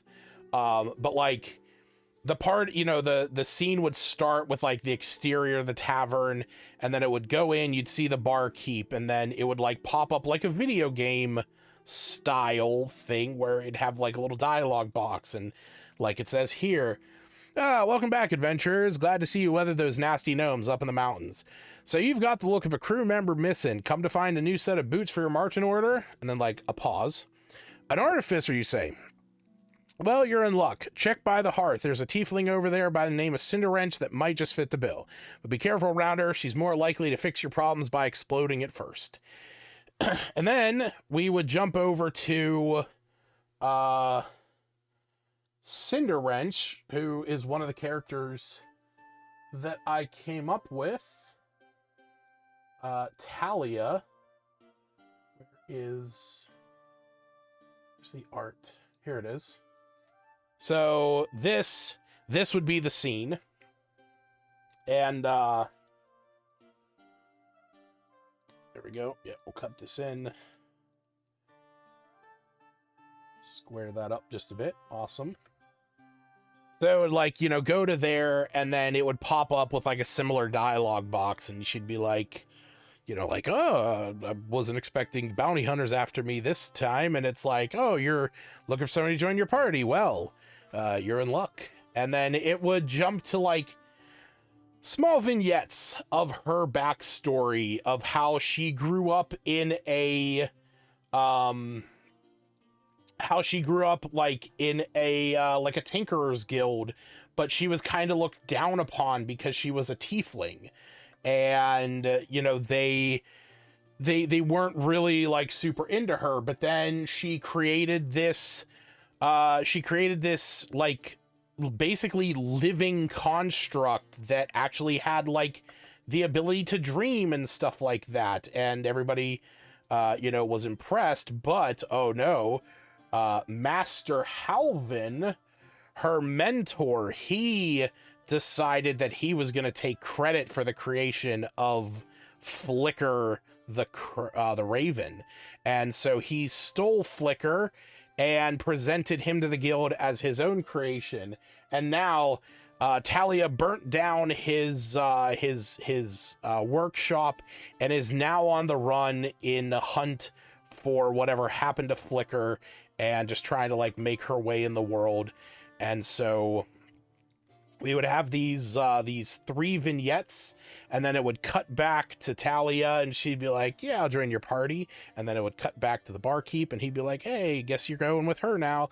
And then it would pan out. And that would be it. That would be the main structure of any given episode. So it would be like, you know, the scenes in the tavern, 4 small vignettes as, you know, I narrate the scenes and describe the character, and then like backing out. Yeah, kind of like how that's a very similar way to what it is, where it's like, you know, when you highlight a character in a select a screen and it gives you the little like narration, but it like plays a video over top of it where it like shows the clips. It's basically that.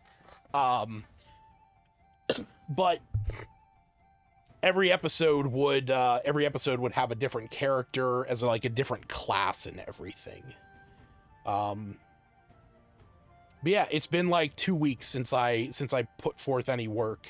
I will say it was a fun challenge to like get these vignettes, because I had to I took screenshots from the Tailspire virtual tabletop to get the backgrounds, and then I made the Hero Forge tokens and like photoshopped them into those scenes. I will admit, I'm very like, they're not the greatest, but I'm really proud of like these images more for what they are. The hardest thing was just getting the lighting right. Yeah, I did have 2 streams where I was working on them, like the 2 times that I actually worked on this stuff. So, but yeah, like I right now, the reason why I haven't worked a lot on it is because I'm trying to get better at the video editing software that I have, which is DaVinci, and also trying to learn like my process in a better way. So I haven't done a lot just because like I'm trying to watch a lot of videos on it. So in time that will come about. Really feel for video editing. You also nice. DaVinci was like the one I used. A different one for a while that was called like, it was like Video Editing Pro something, and I used it for a long time to edit my first 15 video game streams, to like break them up into like individual game episodes, and just I stopped using it. And when I went back to use it for some this little series this like 2 to 3 episode series I did called Echoes of Elsewhere, I didn't know how to use it anymore. So I looked in and I found DaVinci, and it's like, oh yeah, no, this is a little bit easier. It also just has better resources. My first few videos were not amazing. New one's really kick butt. Nice. So is your YouTube username the same thing as your Twitch username? Because I will look up your channel and check you out. It is. Oh no. Really? I'm sorry. The first thing I see is about the Chimera with fucking Shal Tucker and the most triggering phrase in all of anime. Oh my god. I will watch this whenever I'm done. You have my word. Man, oh man, is that something? How to Chimera. Step 1, don't. Step 1, don't. Yeah, 100% gonna watch that after I head off of here. All right. All right, so that in mind, we'll jump back to finishing up these subclasses. Today was the night of tangents, full tangents. In the very beginning, my full dive into why yesterday I loved the adventure book, and now I'm just like ambivalent towards it and disappointed. All right, so we looked at Dal's Crush, where you can restrain creatures. We looked at Genie's Escape, where you can teleport. And we looked at Afridi's Fury, where you can get some extra fire damage. And lastly, we have Marid's Surge. The target of your Divine Smite and each creature of your choice within 10 feet makes a strength save. And on a failed save, they're pushed 15 feet away and have the prone. That's not great in most cases, but if you are fighting next to a pit, that's actually pretty badass. I dig that. All right, what else do we got? We got Chromatic Orb. That's super thematic. Elementalism, which I've seen this used in a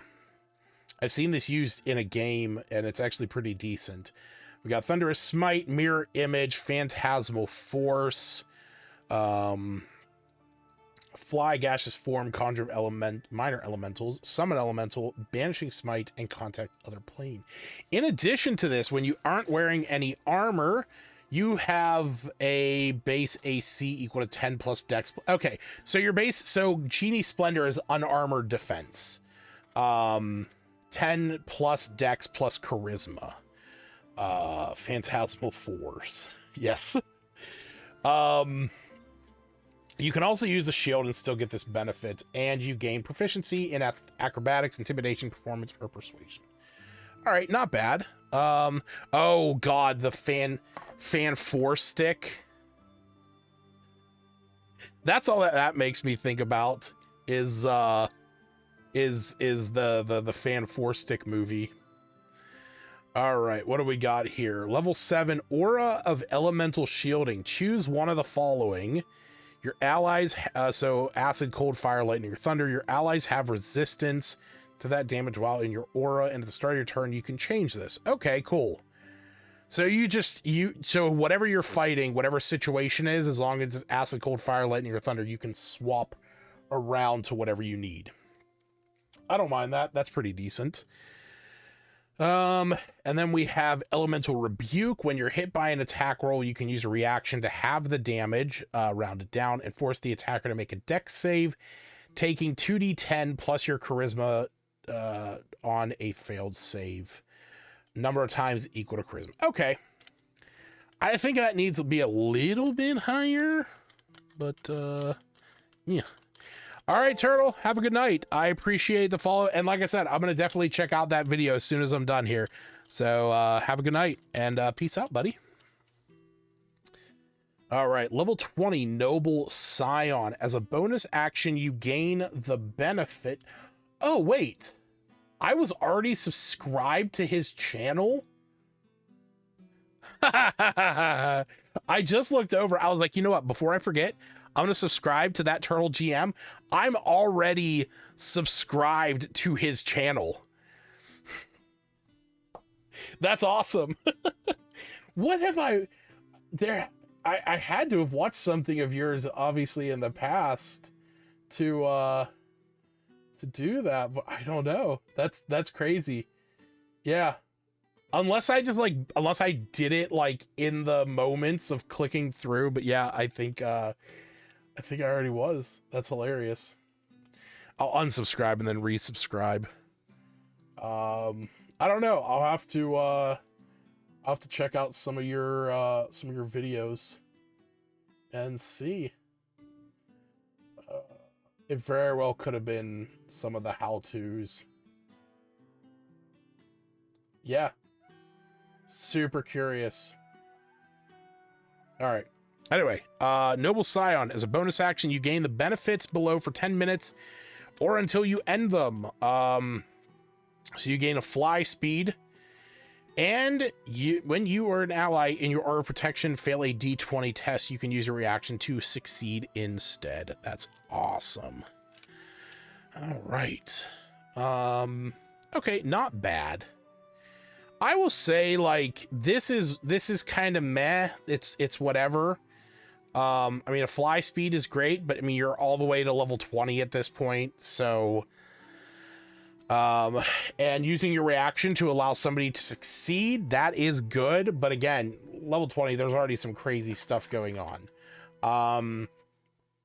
This is pretty decent for level 15, using a reaction to have some damage and deal some damage back. But honestly, I really dig all these add-ons you get with your Divine Smite. And like I said, that Afridi's Fury, if you're going like really heavy into the combat stuff, I mean, you could almost multi-class that with a with like a fire rune knight, like a fire-based rune knight fighter to really like dig in some extra fire damage. So not bad. All right, moving on to the Ranger, we have the Winter Walker. I guess not to be confused with my own creation, known as where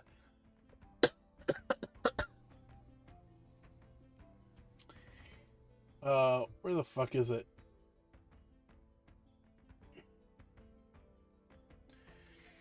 Known as the Frostwalker Ranger. I'm not gonna lie, when I saw this, I was laughing. Cause I was like, you know what? I haven't thought about this Frostwalker in so long. And like, I don't even know if this was the final version of it. Fuck, which one was the final version?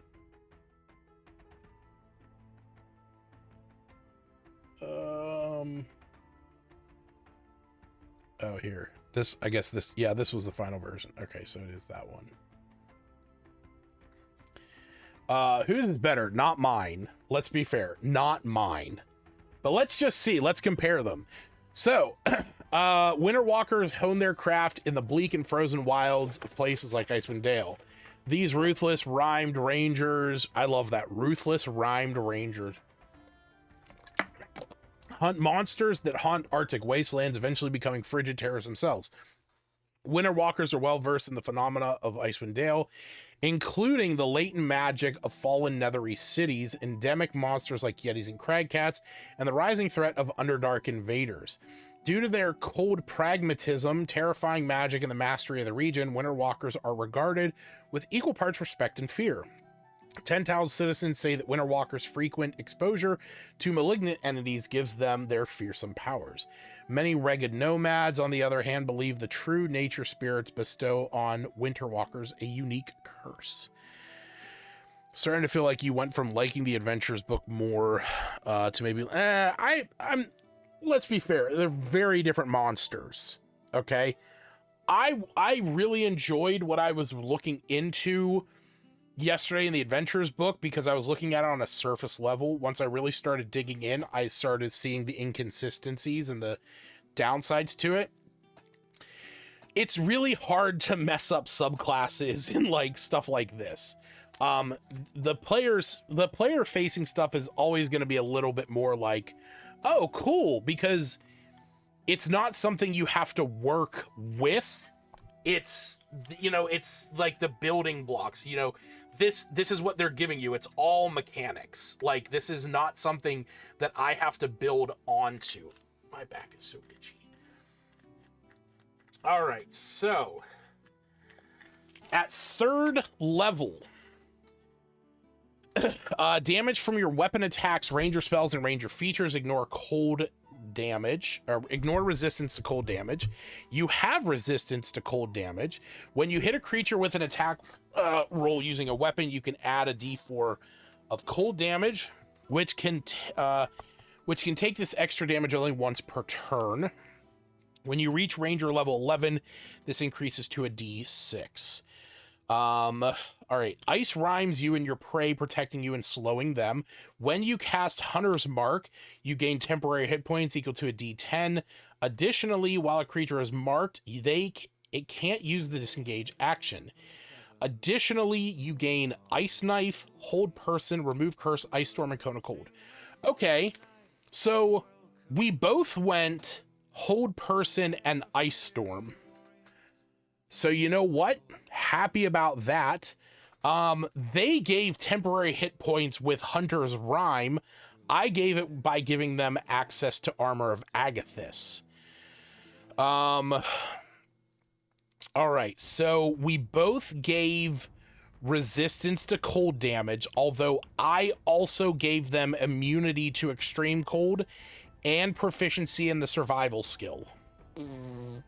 They don't have anything right now for survival, but arguably they could have taken it earlier on.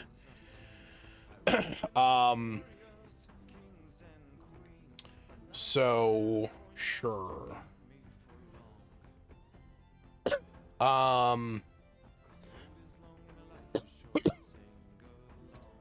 And then what was Frostbite Strike? Once per turn, when you hit a creature with a weapon attack, you can deal an extra d8 of cold damage and reduce its speed to a number of feet equal to 5 times your proficiency bonus.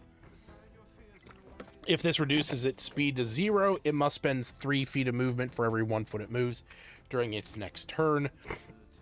Okay, so we both went, hey, your weapons deal a little bit of extra cold damage, and at level 11, it increases. I went a little bit heavier. I went a D8, they went a D4, and at 11, theirs goes up to a D6. Mine goes up to 2D8. Also, mine reduces their speed, while Hunter's Rhyme reduces their ability to use disengage. I think speed's more important. In my opinion, mine is stronger, but then again, mine is not balanced. Let's be fair. This was like play tested once in a one-shot by Stacy, so that was the only time that this really got played. Theirs gets play tested more. All right, at 7th level, your experience surviving harrowing environments allows you to bolster your allies in addition to yourself. As a magic action, choose a number of creatures you can see equal to your wisdom modifier.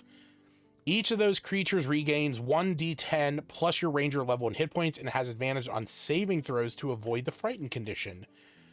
Mine is that you and allies within 15 feet ignore difficult terrain in snowy and icy areas and have advantage on saves that would move you on slippery surfaces, and your movement speed cannot be reduced by more than 10 feet, and you can climb icy surfaces without needing to make an ability check.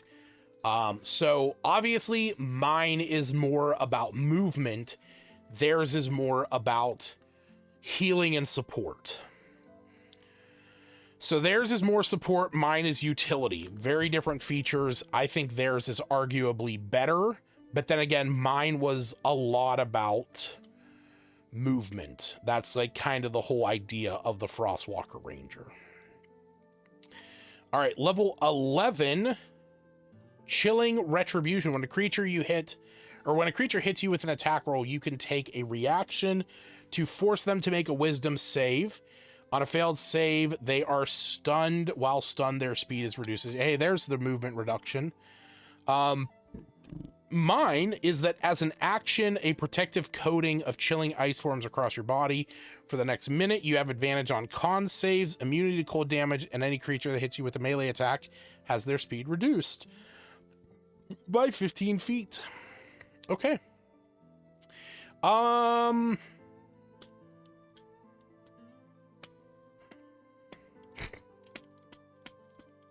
Theirs is a little more powerful because it's applying the stunned condition. Mine is a little more powerful because it lasts for a minute. Yeah. I like theirs. I like how it reduces their speed to 0. But mine lasts for a minute and does a little bit more protection on the player. And then lastly, Frozen Haunt for them. When you cast Hunter's Mark, you adopt a ghostly snowy form. This lasts until the spell ends, and while you're in this form, you gain the following benefits. You have immunity to cold when you first adopt this form, and at the start of each of your subsequent turns, each creature of your choice within a 15-foot aura takes 2d4 cold damage. You have immunity to grapple, prone, and restrained. You can move through creatures and objects as if they were difficult terrain, but you take 1d10 force damage if you end your turn inside of a creature. Okay. Mine, as a reaction, when your Frostbite Strike ability reduces a creature's speed to 0, you can create an area of intense cold around that target. Until the start of your next turn, creatures of your choice that start their turn within 15 feet of the affected target have their speed reduced by half as the air itself seems to freeze. So again, mine was very much based on movement. I also wasn't tying a lot of my stuff to Hunter's Mark, which may be a missed opportunity. But yeah, no, theirs is definitely like their 15th level ability is far more powerful. Like immunity to cold damage, some aura damage, immunity to grapple, prone, restrained. I mean, turning incorporeal. That definitely beats out the fact that like you're reducing a lot of creature speed to 0. I like it. Hey, we can update. Cool. Let's close you. No, I you know what? I actually like this a lot. I think this is good for what it is. And let's be fair here. We know why they added this.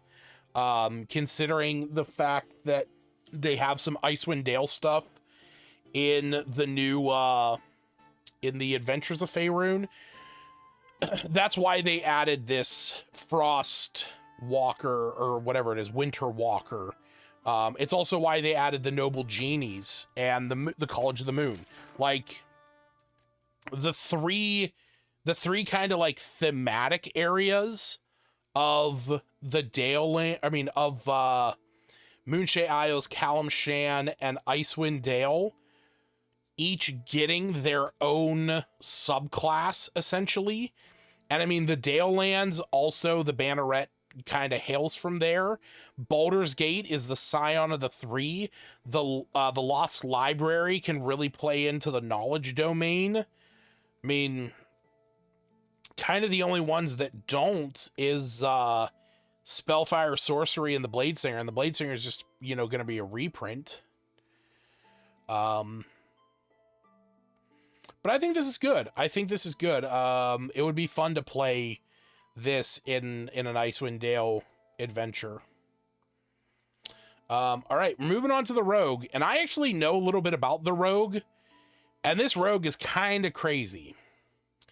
So, yes. The Rogue Scion of the 3. If you played Baldur's Gate, this will sound familiar. The Scion of the 3 draws powers from a group of malevolent gods known as the Dead 3.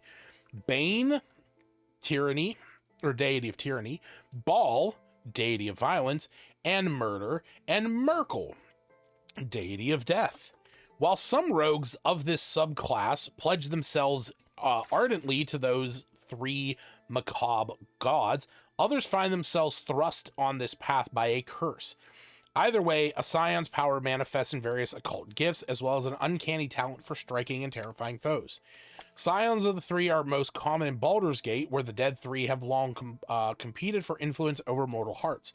Underground cults of Bane, Baal, and Merkel often count Scions of the Three among their useful agents. Outside Baldur's Gate, secular thieves guilds such as the Shadow Thieves of Om or Xanathar's guild in Waterdeep might cautiously call on a Scion of the Three to undertake an especially violent contract.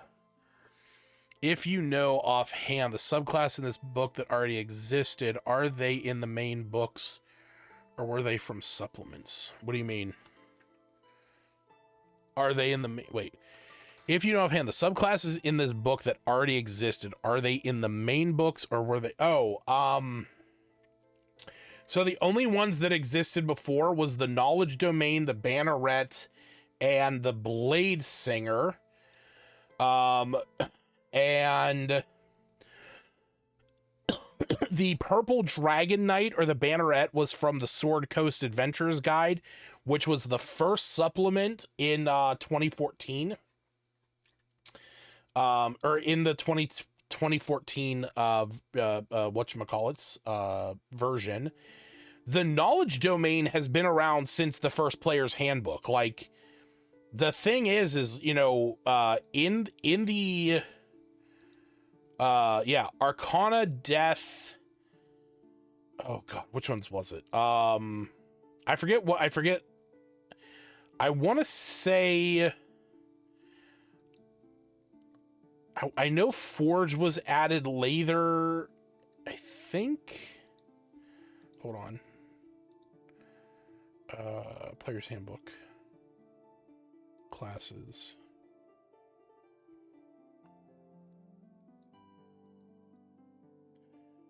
Fuck. I don't know if it'll actually show me that.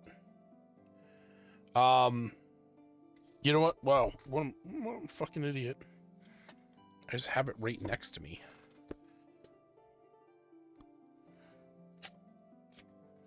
Like, oh, it's gonna be so hard to find this up on a resource. It's like, you can just fucking open your own book, you dipshit. Alright, so there's the bard, there's the cleric. Alright. So, in the original PHB, we had the Knowledge Domain, literally the first one that's in there. We had the Life Domain, the Light Domain, the Nature Domain, the Tempest, Trickery, and War. So we had Knowledge, Life, Light, Tempest, Trickery, and War. Did I miss anything?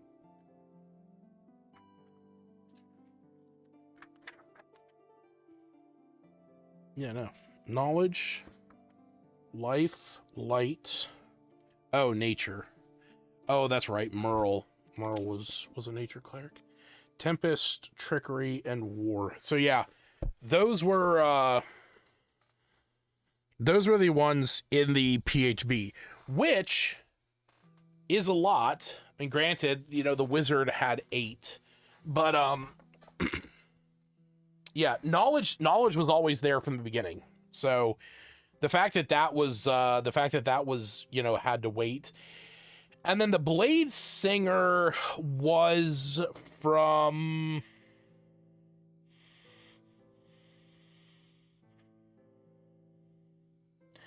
I want to say it was from Sword Coast. Tasha's, damn it. I was between Tasha's and Sword Coast. I couldn't remember. It might have been the War Wizard was from Sword Coast. Oh no, that was from Xanathar. But yeah, so Blade Singer was from Tasha's. Yeah. All right. So, moving on to the Scion of the Three Rogue. When an enemy you can see within 30 feet of yourself takes damage and is bloodied, after taking that damage but not killed outright, you can use a reaction and teleport to an unoccupied space that you can see within 5 feet of that enemy. You can then make one melee attack. You can use this feature a number of times equal to your intelligence modifier. Okay, so when an enemy within 30 feet takes damage. Okay, so you, like, your barbarian in the party rages, they attack somebody, they become bloodied, they're not killed outright. You can teleport and attack, potentially getting your sneak attack. Well, yeah, I mean, you arguably probably could. Damn. That's decent. And it only burns your reaction. And then you can also, you have to pick one of the three. You gain resistance to either psychic, poison, or necrotic. And you learn either minor illusion, blade ward, or chill touch, which chill touch is probably what I would lean towards. Although ball having poison resistance is good, considering poison is fairly common. All right, what do we get next? You gain the following cunning strike. At a cost of a d6, the target must succeed on a wisdom save, or it is frightened for 1 minute. While it is frightened, you have advantage on attack rolls against it. Okay, that's pretty decent. So at the cost of a d6 from your sneak attack, you can attempt to always have sneak attack against them with the advantage. I mean, that's pretty decent.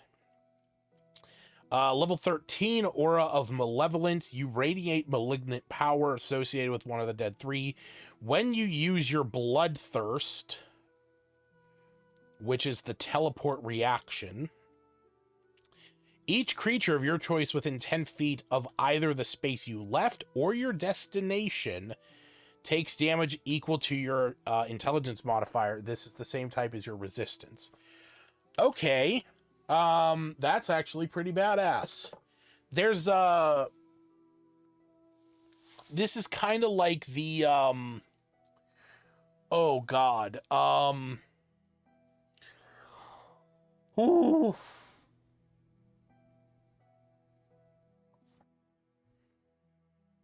Why can't I think of the name?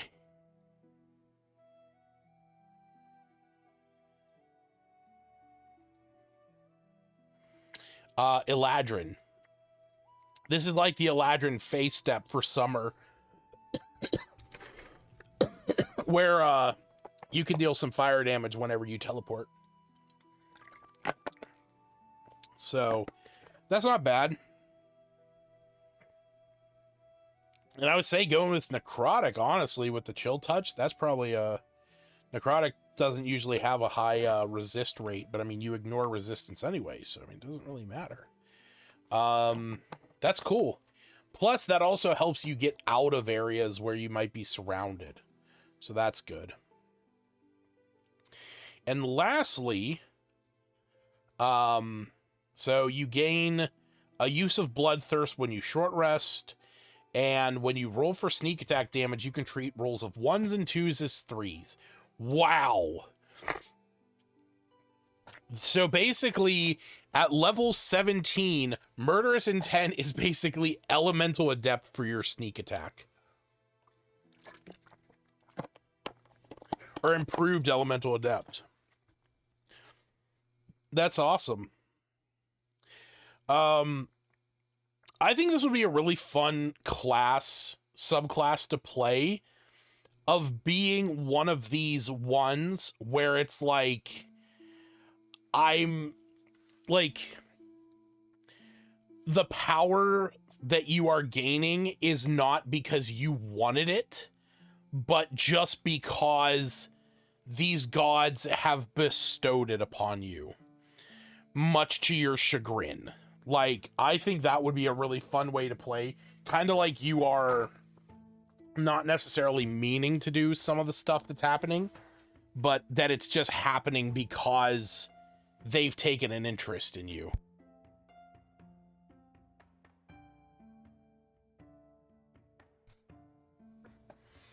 That would be a fun thing to do. I think that'd be a lot of fun. All right, moving on to the the wizard. No, we're not. We're going to the sorcerer. I do want to see. I'm just gonna pull up Bladesinger over here, so when we get to it. No, I need this. Why did I have the other one? Ah, my nose. All right. So, spell fire sorcery. Your innate power stems from the source of magic itself, the weave. This connection manifests as a rare ability known as Spellfire, and you surge with radiant bursts of raw magic. Your talent with Spellfire allows you to heal allies, sear enemies, and absorb powerful spells. Wielders of Spellfire tend to have a penchant for wandering. Many travel between cosmopolitan settlements, such as those along the Sword Coast, and wield their magic in service of the common good. Others realize their own strange powers by roaming equally strange lands, from the magic-blasted wastes of the deserts of Anarok to the god-touched wilds of the old empires. Wherever they go in the realms, Spellfire sorcerers are courted by factions with interest in the arcane arts, such as the Harpers, Cult of the Dragon, and Red Wizards. At 3rd level, when you spend at least 1 sorcery point as part of the magic action or a bonus action on your turn, you can unleash one of the following magical effects once per turn. You and 1 creature within 30 feet gain temporary hit points equal to 1d4 plus your charisma, or 1 creature within 30 feet takes 1d4 fire or radiant damage. Additionally, you learn... you always have prepared Cure Wounds, Guiding Bolt, Lesser Restoration, Scorching Ray, Aura of Vitality, Dispel Magic, Fire Shield, Wall of Fire, Greater Restoration, and Flame Strike. Okay, so Spellfire Sorcery is basically the light cleric version of a sorcerer. It's light and fire with some healing magics, because you get like Cure Wounds and Guiding Bolt, Lesser Restoration, Aura of Vitality. This feels very light cleric, like charged. I'm not saying this is bad by any means. I mean, burning a sorcery point to, you know, deal a little bit of damage or to heal yourself, or one, that's a...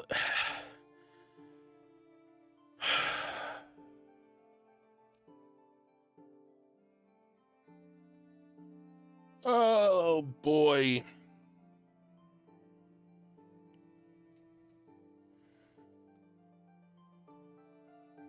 That's not a lot of health, but I guess it does go up in time.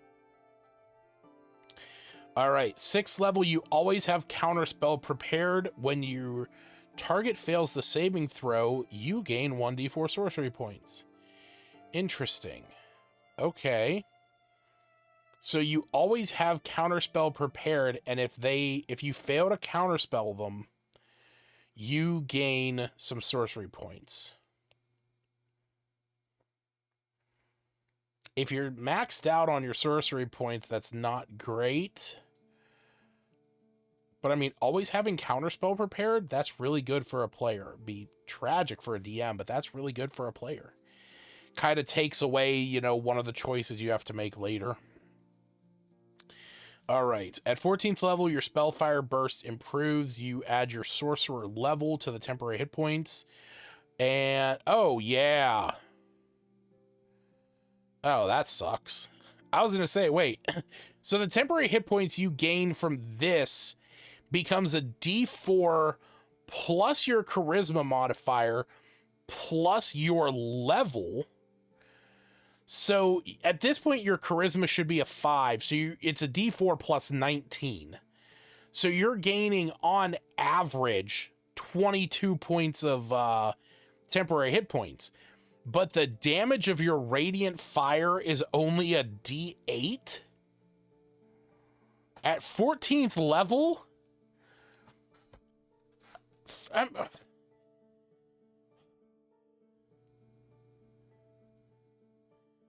I mean, it says when you spend at least one sorcery point as part of the magic action or a bonus action on your turn.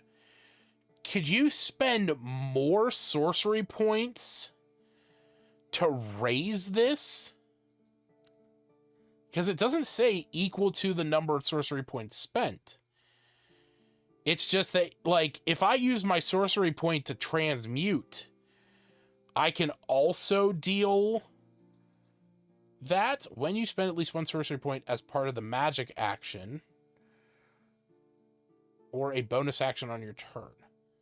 So, I mean, I can use any one of these, like, you know, careful spell, extended spell, twin spell, and I'm also allowed to do this.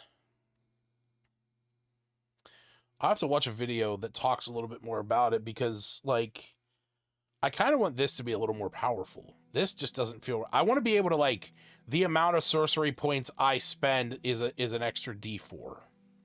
Is, like, per. I don't know. All right, level 18, Crown of Spellfire. When you use innate sorcery, you can alter it and infuse yourself with the essence of Spellfire, gaining the following benefits. All right, once per turn, when you're hit by an attack roll, you can expend a number of hit point die, up to a maximum equal to your charisma modifier, and you can reduce the damage. You gain a fly speed. Everybody's gaining fly speeds at high levels now. When you're subjected to a spell or magical effect that allows you to make a save to take half damage, you take no damage. Okay. So, I mean, yeah, fly speed's great, but, you know, I feel like everybody's getting a fly speed at high levels now. And arguably, once per turn at 18th level, sorcerers have what? A D6? D6. So once per turn, up to 18 times per day. Goddamn bots.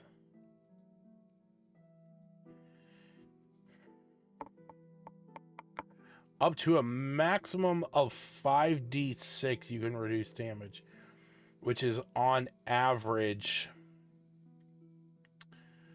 about 18 points of damage. That's not great. Because you can only do this with 18 dice. So you'd be able to use it 3 or 4 times.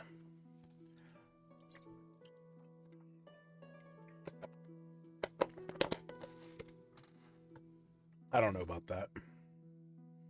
This is not bad, but I feel like this is a little too late for it. You know, like, this is one of those things where it's like, oh yeah, no, rogues get this at like 3rd or 4th level, like 2nd or 3rd level. Just anytime you take damage, you can have it. I don't know, that's a little I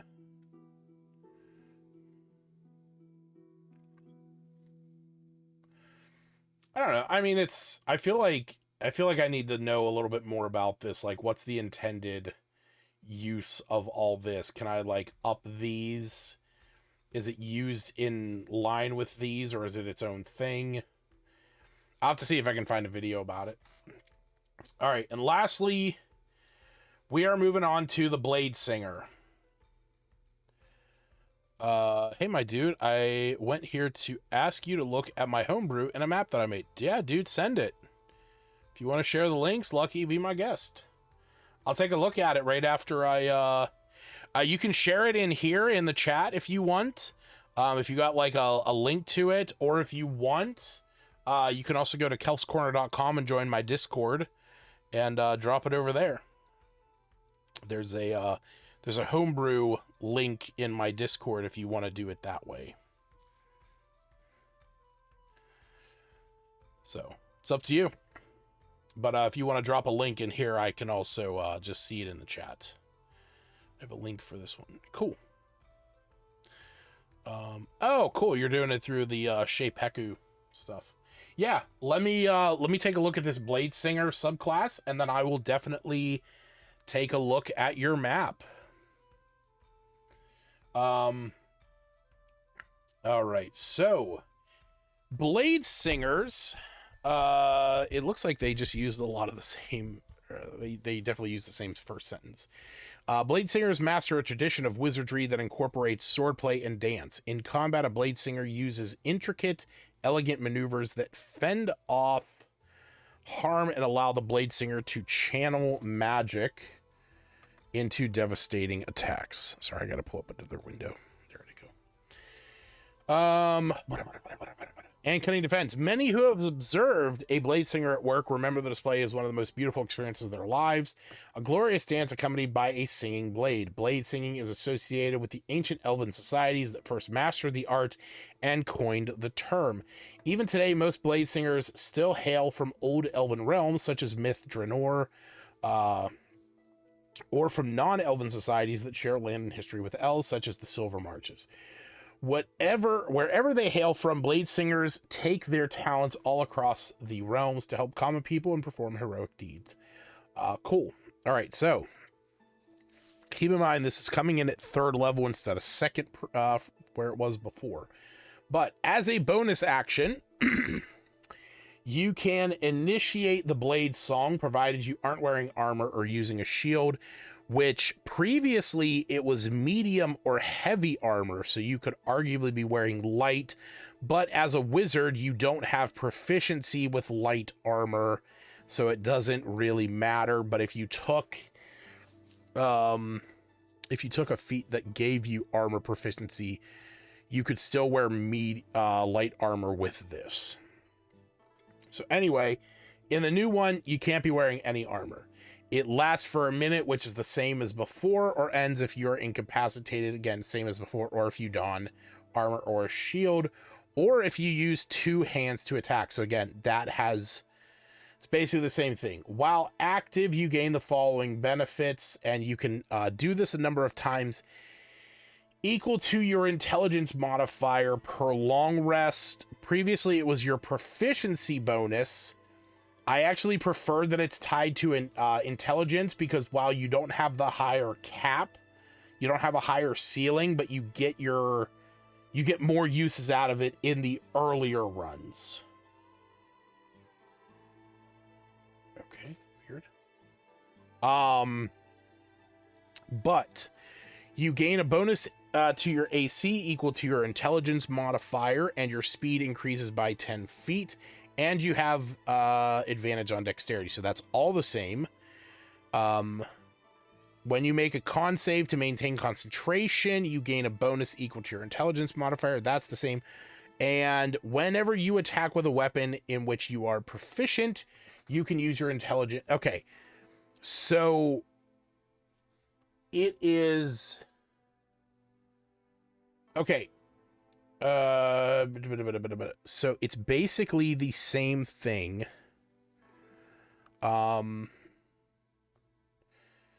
If you attack with a weapon in which you have proficiency, you can use intelligence modifier for the attacking damage rolls instead of strength or dexterity.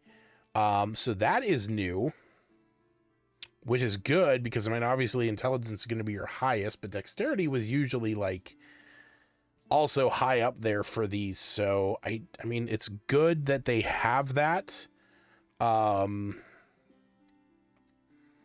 But you gain proficiency with all melee martial weapons, which previously was a one-handed melee weapon of your choice.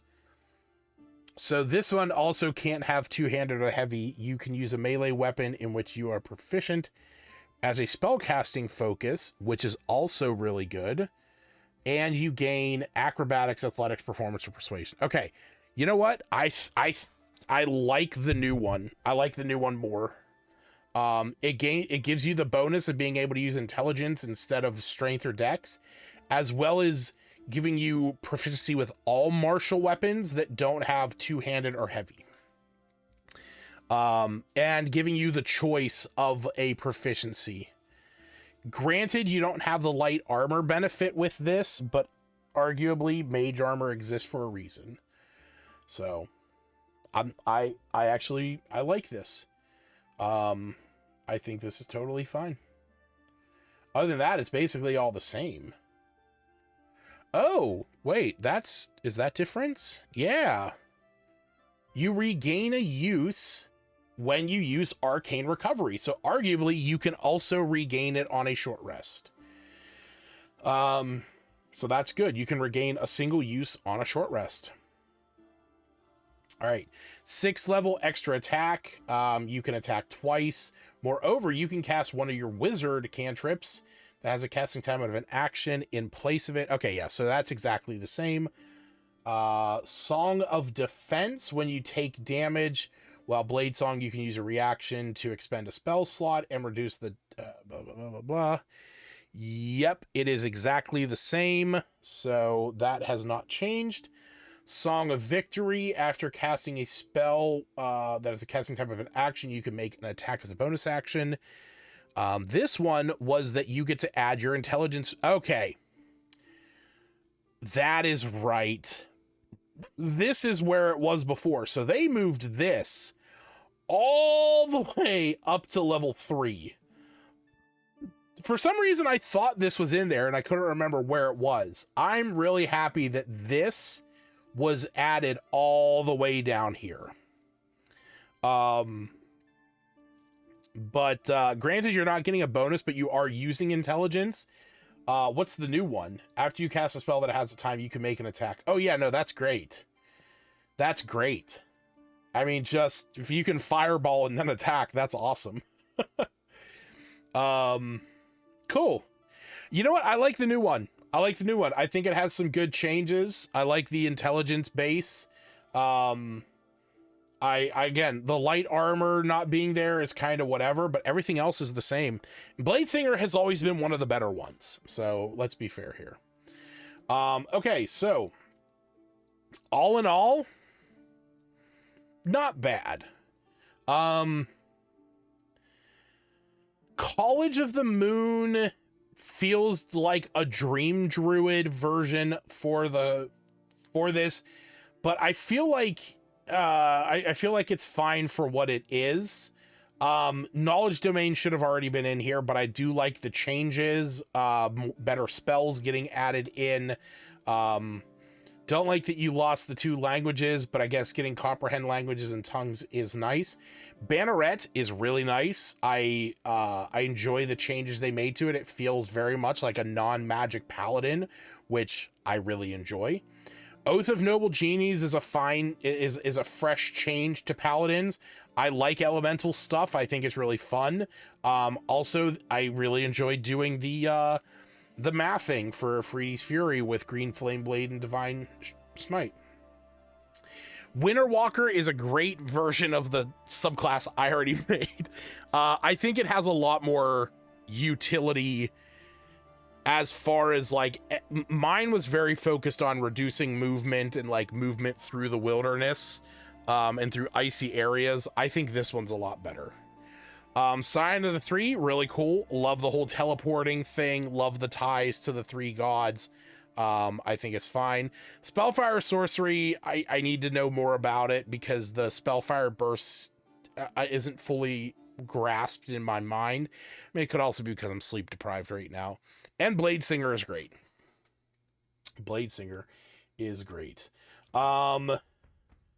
We can look at some of these on another day. We got some new backgrounds. We got some new feats. So curious to take a look at these. And I'm probably going to read this in my own time. But like, I mean, anybody who knows me and knows the games I ran, I love incorporating the gods into D&D. And I just kind of want to read what this talks about. Hey, Mask! He's the god. He's like the main god in one of the campaigns I'm running. And then Lathander, my boy, the best boy. Yay! Lathander, best god. All right, Lucky Tragedy. Let us check out your map. Let me copy this link so it's not opening in a weird page.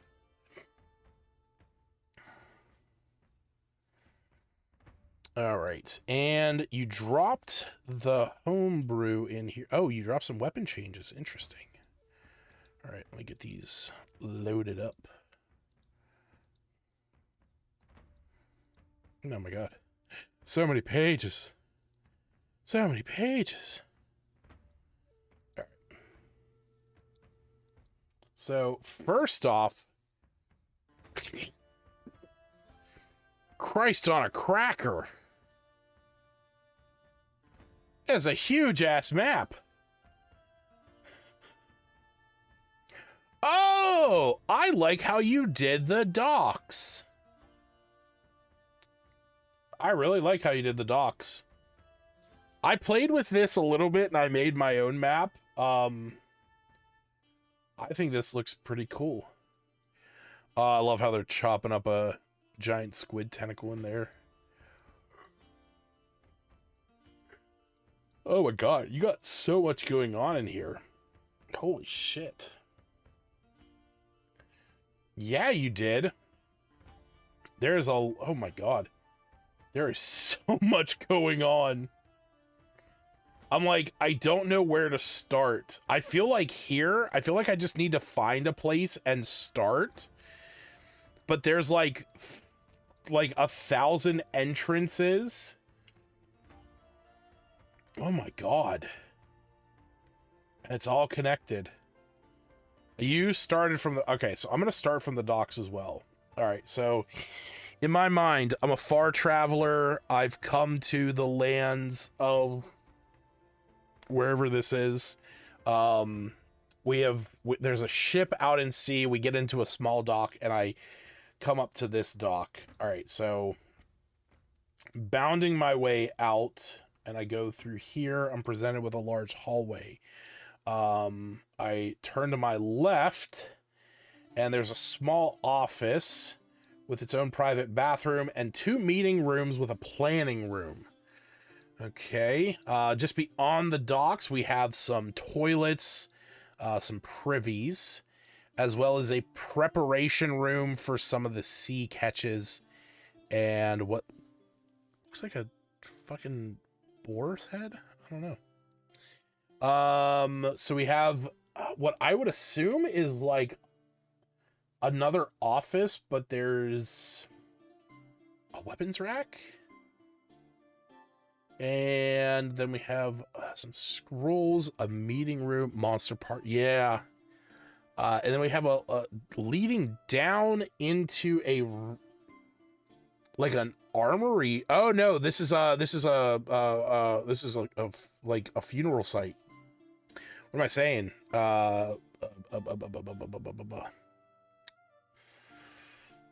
What's the word? Wow, coffin. Jesus H. Christ. Sarcophagus was the word I was trying to think of. But no, it looks like a coffin. So this is a secret room. Yeah, I see that. That it's behind a little secret area. With its own dock access. And then through here, private washroom and bathroom, plus their own storage. All right, we have a ritual room, as well as what looks to be a butcher's room or a doctor's room. Some kind. I would assume this is like a doctor's room.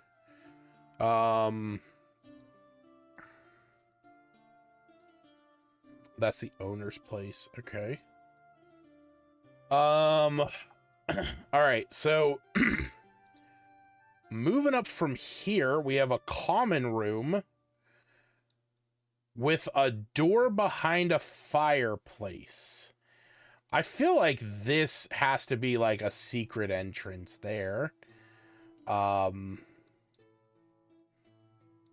Large hallway with what appears to be some storage as well as some bathrooms. It is indeed. Okay. And then we have a hallway with what looks to be a storage office with some more storage, private bathroom, private washroom, another. Wow. This person This room has two washrooms and 2 bathrooms to themselves. And then we have a little cleric's room with its own washroom, as well as its own toilet. Less secret, more of an open secret to throw those pesky adventures. Jesus. VIP suites. Okay, that makes sense. We have some kind of ritual room, possibly. This looks like a druid's room almost. That's a ritual room for sure. There is so much going on with this.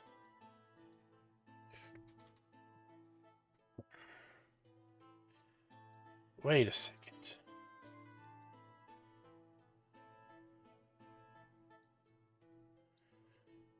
There.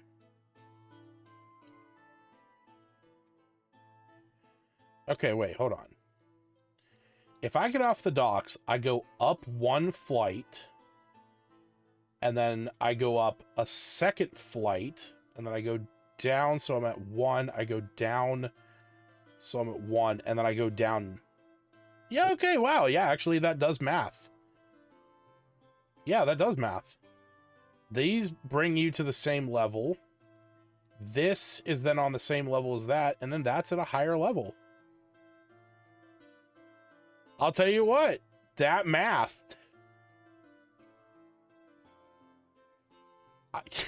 I'll tell you that staircases can fuck up a map. And I give you credit for actually mathing that right. All right. Dude, there is, like, this is hurting my brain, like, everything that's going on. This is obviously just like this to me feels like where like people would come to just like stay, because you got like the bedroom, yeah, regular suites, a private little conversation nook. I imagine this is like some open field area. I saw the library before. This is awesome. I really like this library area. And then we have a big feast hall, which has some food prep and storage, as well as a bakery. I'll tell you what, man, there's a lot of thought put into this. It's just, whew, that's some crazy shit. That is some crazy shit. This is a lot. I give you credit for getting it all together. I did not make anywhere near as like comprehensive as a map. Where was mine? Yeah, here was mine.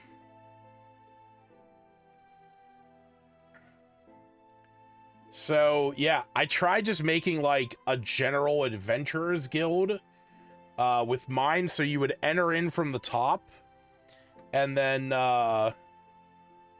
yeah, you would enter in from here, and it's like, you know, you have a bathroom, you have some stables out here, so you could, like, you know, stable your horse and stuff.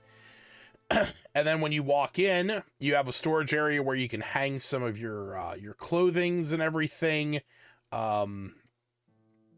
There should have been a doorway in this hallway. I don't know why there wasn't. And then you have like the great feast hall where you can grab a bite to eat.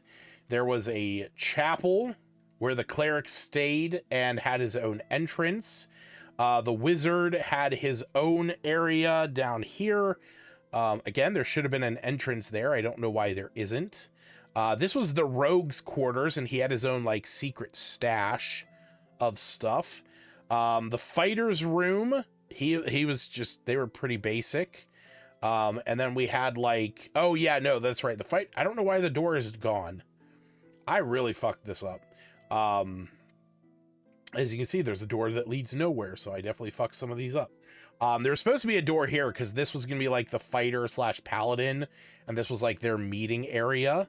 And then you have this area where it's like, if you're coming to visit or something, you can come into here, and here's like, you know, the waiting area. There's supposed to be a hallway connecting to that. I don't know. This was like the little thing that I made as like a generic, you know, four member party. Caesar put an entry. Yeah. That's if you just do a double door, it'll do like one of the bigger. Oh shit, I didn't mean to change that.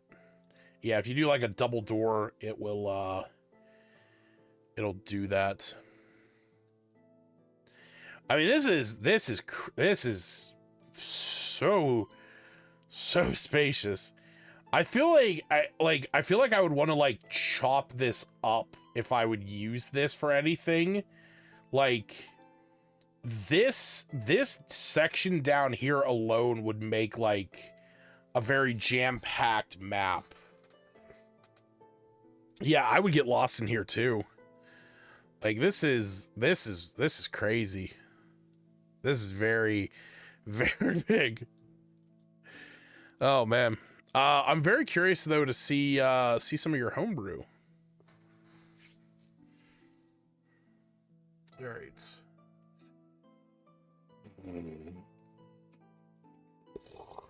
I do want to chop it up, but no levels. Yeah, no, I get that.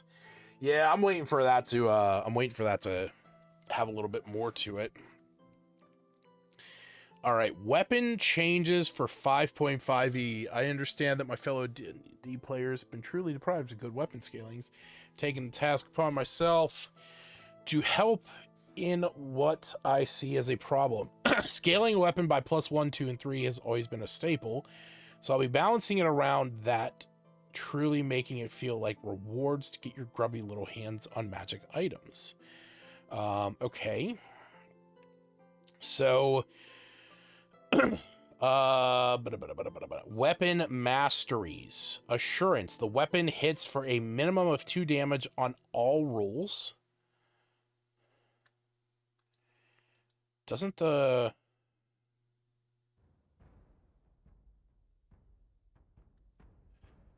great axe already do that?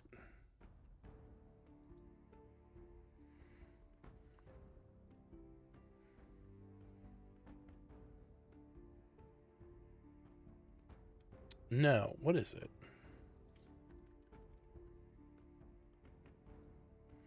One of the axes I thought did that already.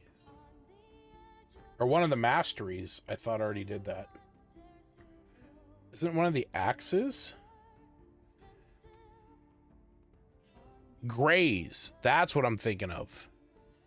If your attack with this weapon misses, you can deal damage to that creature equal to the ability modifier you use to make the attack roll. That's what I was thinking of. Graze. It's rare. Glaive, great sword. Oh, it's the great sword, not the great axe. Okay. So this weapon hits for a minimum of 2 damage on all. Okay. Breach. Once per round, if you hit a creature with this weapon, the damage dealt ignores resistance to mundane. Okay. Breaker. When you hit with this weapon, the creature hit gets... Wait, what? When you hit with this weapon, the creature hit gets 1 plus the magic weapon level AC until the start of your next turn. This feature can only be used against a creature once per turn.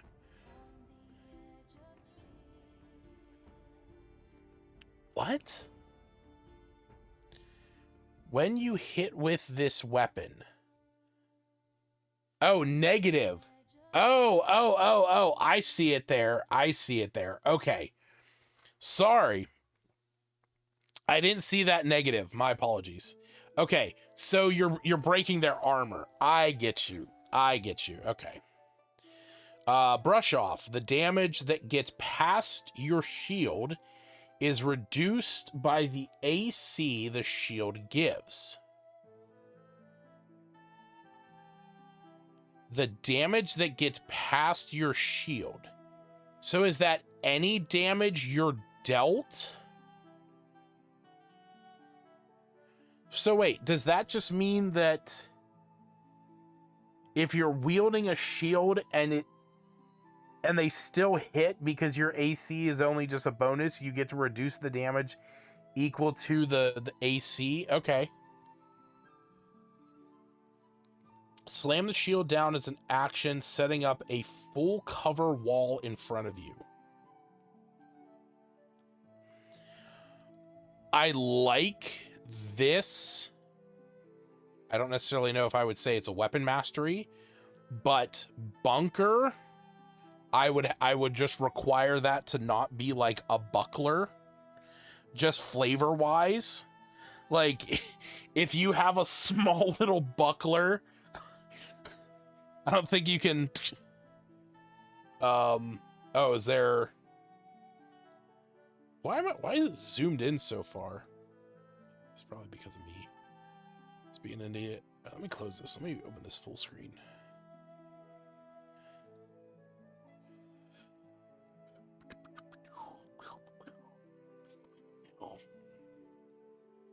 Ah, buckler. There we go. Ah, brush off. Okay, cool. Cool.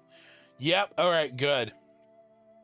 I am glad you had the same thought that I did. I like this.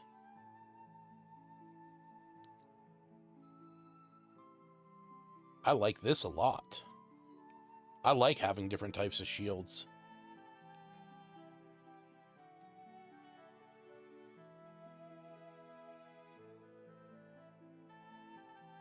Interesting. All right.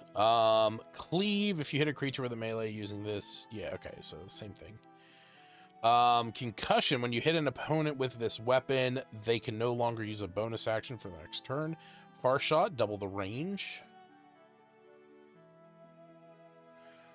Oh, some of them are getting multiple.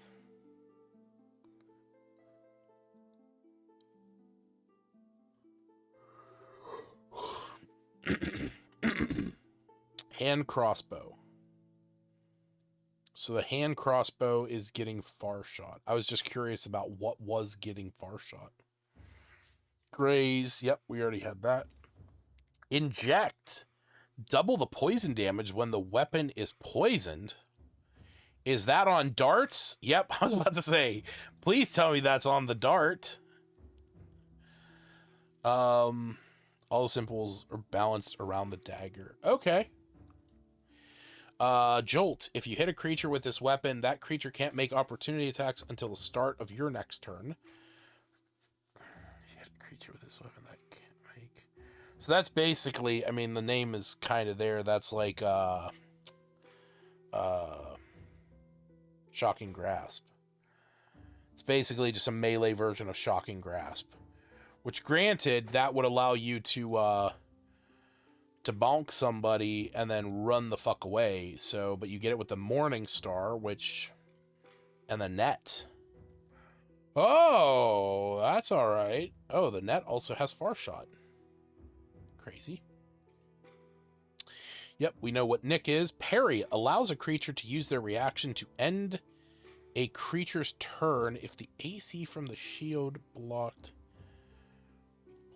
Whoa, what? Allows a creature to use their reaction to end a creature's turn if the AC from the shield blocked the incoming melee attack. So if you are wielding a buckler and somebody hits you, and because they...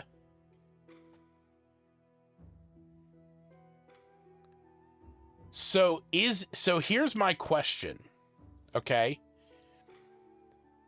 The buckler is giving a +1 to AC. So let's just say that I have an armor class of 18.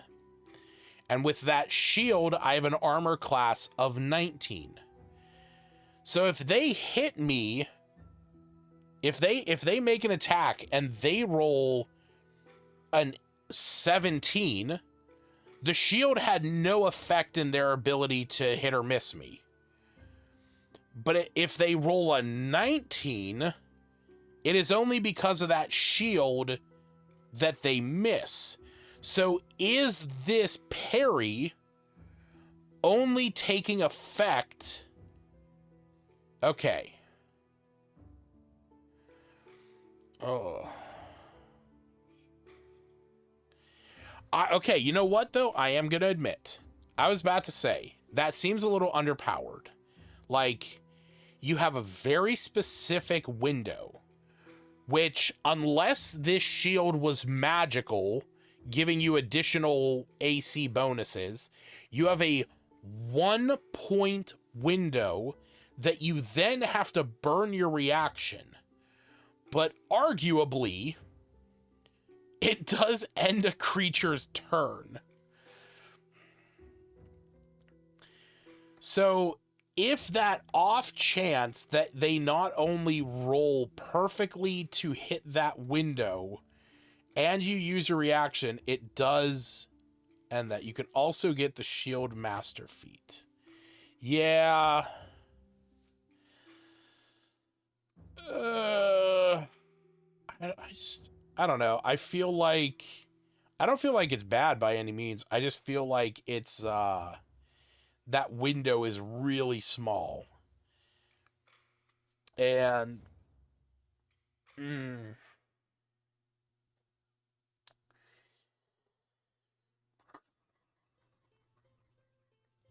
yeah. I don't know. All right, penetrate. +2 to all attack rolls. Who gets penetrate? I did too, but I feel like it would be hype if it... Yeah, no, I get that. I definitely get that. Who gets penetrate? Sickle gets penetrate? Rapier gets penetrate. Interesting. I have to show you what I did with shields. Mine isn't as sophisticated as I like these different types. The thing that I did with shields is a little bit different in general. Pin. When you hit a target, large or smaller, they are considered grappled in place until the weapon is removed. What is pin? Oh, javelin. Oh, yeah, that's cool.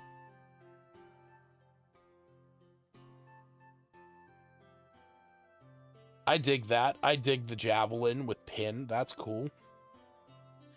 All right, pommel. When a creature misses... Oh, isn't that pummel? Was that the quarterstaff? No, quarterstaff has topple. If a creature misses you with an attack, you can push them in 5. Oh, yeah, no, that is pommel. Okay.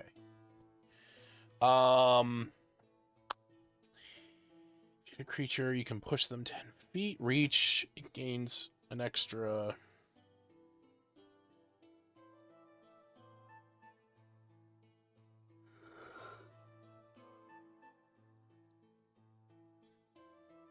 Oh, I see what you're doing with reach. You've changed it from a property.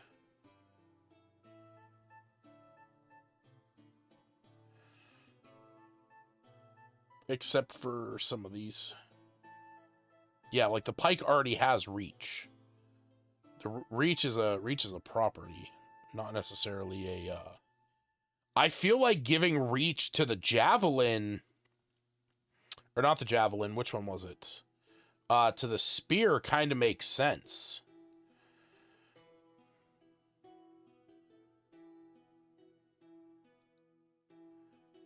Resonance, plus strength to damage against armor. Plus strength to damage against armor. Oh, the hammer.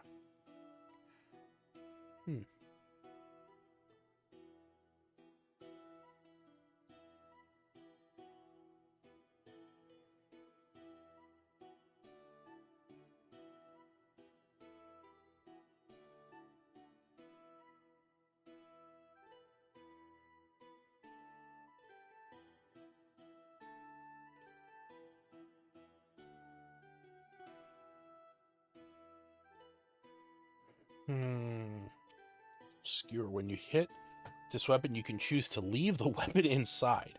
All creatures gain advantage on grapple checks against a skewered creature, and the skewered creature has disadvantage on weapon attacks until it's... Okay, so what is getting skewered? Assuming a ranged attack. Oh, the trident. Okay, well, that makes sense. Slow, already know. Switch. It is your choice to deal either piercing or slashing. I saw that on the rapier, and I do like that. It's always bothered me that the rapier has always been piercing, and I always imagine it more of like a kind of thing. Sync. When you make an attack with this weapon and you are wielding a second weapon of the same kind, you have advantage on your next attack. Okay. What has sync?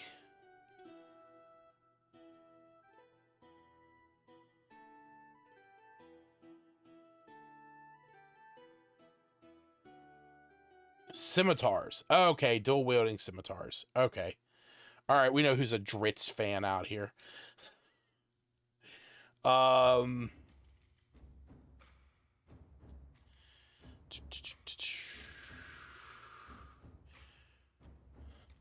Whenever you roll max damage with this weapon, it is considered baned.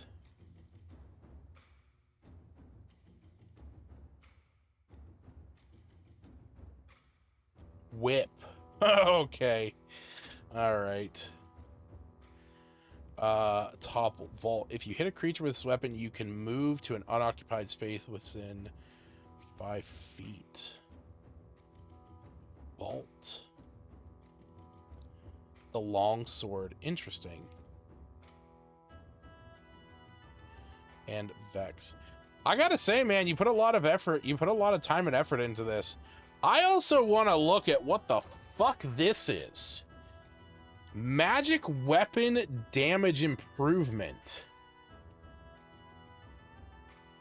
X is equal to the weapon's magic level. I need to make a bit of a table for the weapons that I planned on using, but before we get to that, know that X is equal to the weapon's magic level. As you may or may not know, is based on 1, 2, or 3. Bind it between martial half-caster and full caster as well. Just if you want that sweet martial buff, you might want to give levels. I will admit, if you want to keep it all even and somewhat just still a weapon buff, just use the half-caster as a middle of the rope buff. A lot of it. Okay, so if you are a full martial, 2, let's just say you have a, let's just look at the longsword, okay? And let's just say that you're wielding it with 2 hands. So if you are a fighter, you are dealing 2, and let's say you have a +2 sword. So you are dealing 4d10 plus strength. Wait, plus mod? Oh, yeah. Plus strength, plus proficiency. And then if it's the half caster, you don't get to add your proficiency to the damage. And then if you are a caster, man, that is layered. That is layered. I mean, I will say it does put a lot of it does give the marshals like a lot of damage output, especially when you start getting up into the higher stuff with, like, magic weapons. I don't hate this. I think it's a little complicated. I mean, especially when you get into something like this. I mean, I feel like this is just a typo here. Oh, maybe not. Wait. Oh. No, it's not a typo. I thought that was a typo. Wait. Why does this one get proficiency, but this one doesn't? Yeah.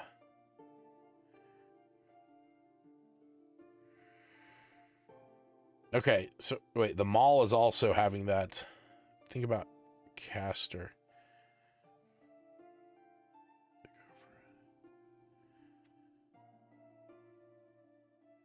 Yeah. Okay, so 2. So a full cast. So wait, a full marshal. Again, let's just say a +2 greatsword. They're dealing 4d6 plus. So they're dealing 6d6 plus their modifier. And then this one, they're doing. So this one's 66 plus mod. This one is 4d6 plus mod plus proficiency. And this is just 4d6 plus mod.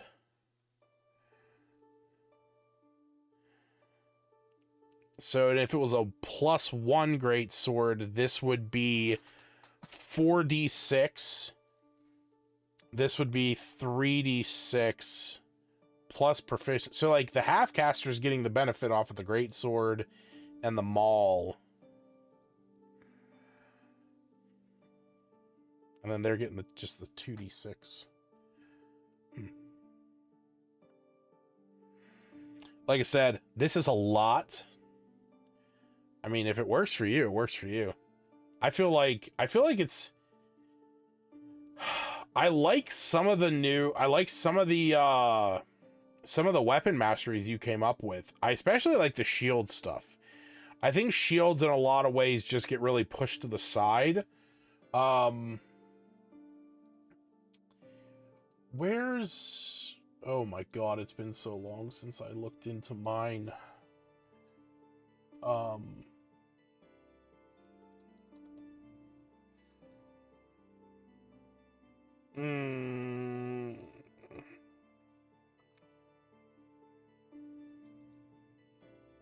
shit. What the fuck?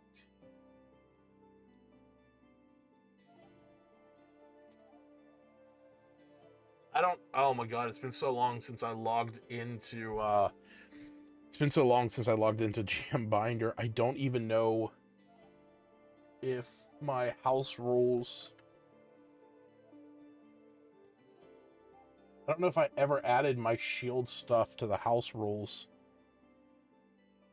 Oh, I did. Okay, yeah. Spider-Man has an ability to switch up his mastery on every long rest. Yeah, no, I mean, I get that. I definitely get that. Yeah, this... What the hell? The fuck?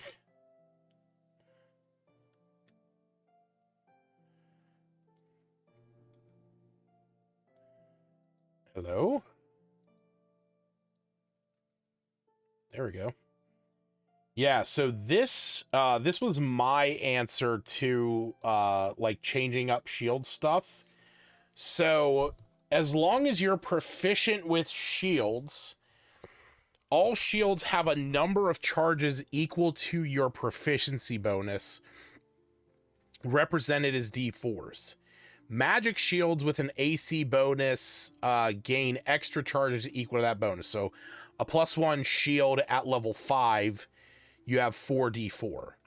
So as a reaction, when targeted by an attack, you can raise your shield and expend 1 or more charges, rolling a d4 for each charge expended, and adding that to your AC for that attack. And if the attack still hits, you can reduce the damage received by the total you rolled on the d4s. So if you're getting attacked and you roll a d4 and you get a 3 and you add that to your AC, but it still hits, you can reduce the damage by 3. If you're hit by a critical attack, you can expend 2 charges to convert the crit into a normal hit, but your shield takes a -2 penalty to its AC until it's been repaired. And then you need a set of smith tools to repair it. And in order to repair a shield, you have to make a check with the smith tools. So depending on the AC bonus of your shield. So if it's if it's just a standard shield, it's a D12. If it's a +1 shield, it's a 15. A +2 shield is an 18, and a +3 shield is a 21. And this was just as a way to give, like, shield wielders a little bit of extra versatility with their shield. I made this when I was playing Pathfinder with somebody in that who was playing a commander or a champion. I forget what their paladin's called. And like they would have a reaction to raise their shield. And in one of my online games, I had a cleric who was regularly like, can I use my shield? And I'm like, your shield already counted because it's your AC bonus. And I have used this in my one in-person game, and it works exceedingly well for him because he's a paladin who wields shield. I really like this. Like your shield, your multiple shield types with AC bonuses. I actually really like that. I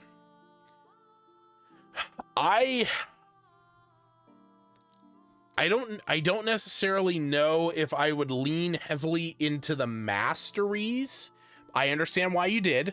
Do not get me wrong. I get that. I forget what brush off was. Oh, that's right. Yeah, that was brush off, and then parry. I kind of would love for like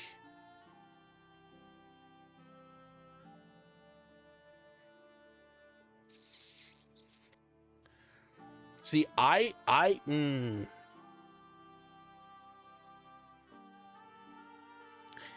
trying to think of like how I would utilize something like this.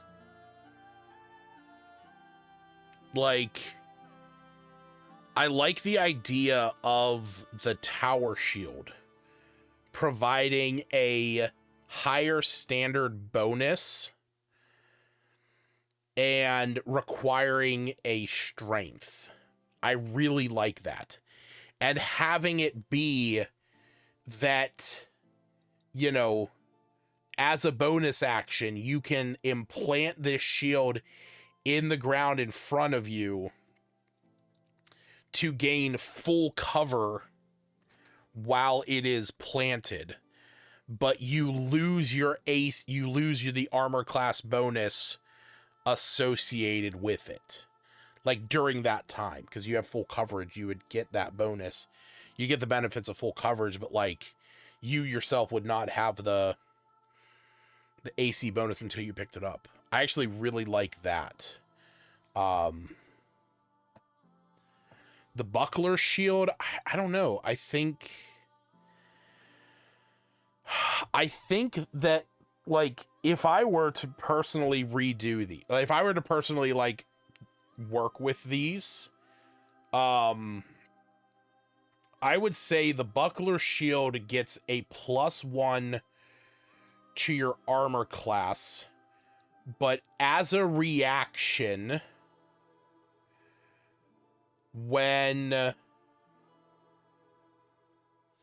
trying to think of a way that I could redo parry that would work with my own like preferences. As a reaction, when hit by an attack, that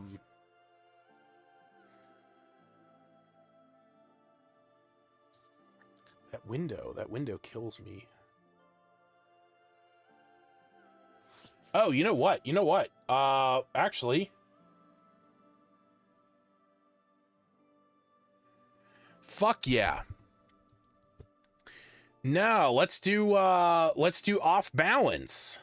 We'll use one of my own conditions. Okay. Have the buckler have a parry ability. Like I'm arguably saying like brush off is fine, but I feel like brush off is kind of already doing a little bit of what these charges are doing.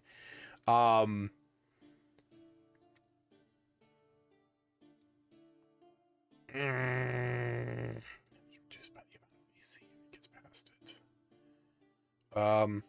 Actually, I don't. Okay, so I would say for a buckler shield, it provides a +1 to your AC, but as a reaction, when hit by an attack that you when you're hit by an attack but the attack misses, you can use a reaction to impose the off balance condition on a creature. So you're not getting the full benefit of a shield because your shield is only giving you a +1, but just as a blanket reaction, you can parry anytime that they miss your attack. And actually, I would maybe even open up that window a little bit. Send what? Oh, here, yeah, these are my house rules. I'll just post it there. So like if I was wanting to keep a window, I would maybe say, when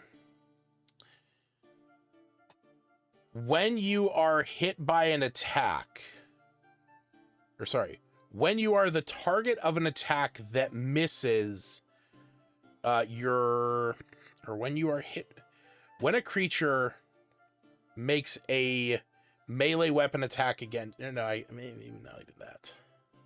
How would I want to phrase this?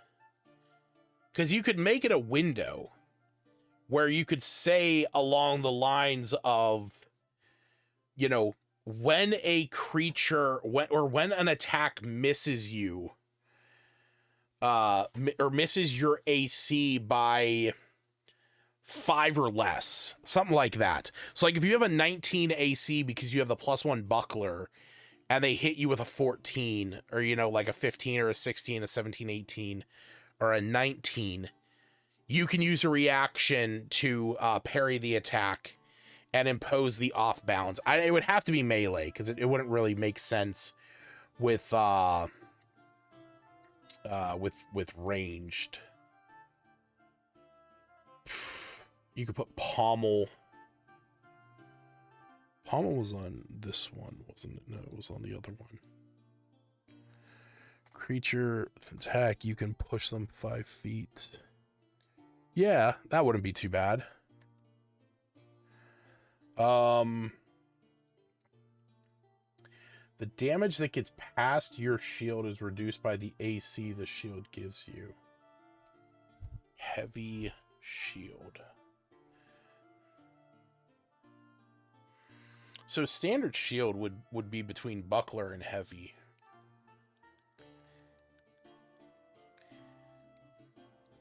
And it would have like nothing really extra to it. I mean, all of these arguably could have, you know, the shield mastery mechanic, the whole charges thing. Because I mean, that's kind of what brush off is doing anyway. Yeah, I think if I were to adopt some of this, I would personally probably just exclude heavy shield.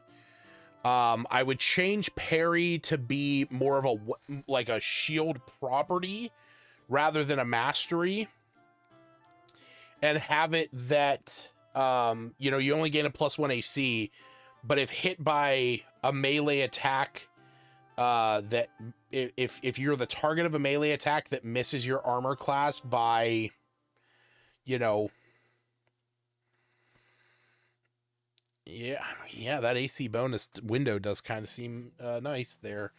You know, that misses your attack, or that misses your AC, you can use a reaction to give them the off balance, and then tower shield having the benefit of, as a bonus action, you can plant this shield in the ground and use it as full cover. During this time, you do not get the armor class bonus of the shield. I think that's really cool. Like I said, man, I think all of your weapon masteries are very versatile, and I'm glad I now have them over in the Discord. But I really like these shields. I think these are really cool concepts.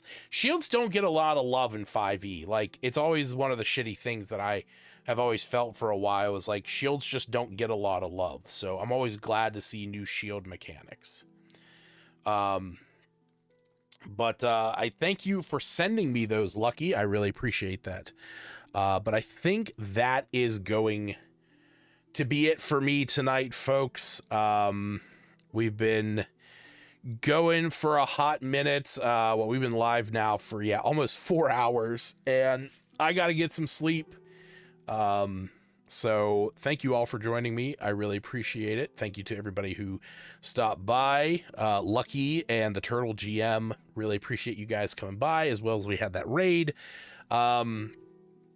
I do want to spend a little more time looking at the some of the character options in the Heroes of Faerun book.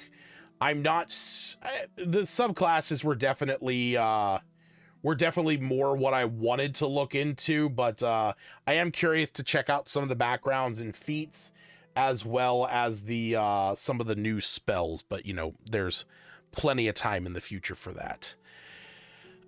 After your deeper dive into Adventures in Faerun, it seems best for me to stick with one-shot wonders, mini dungeon tomes, and similar resources.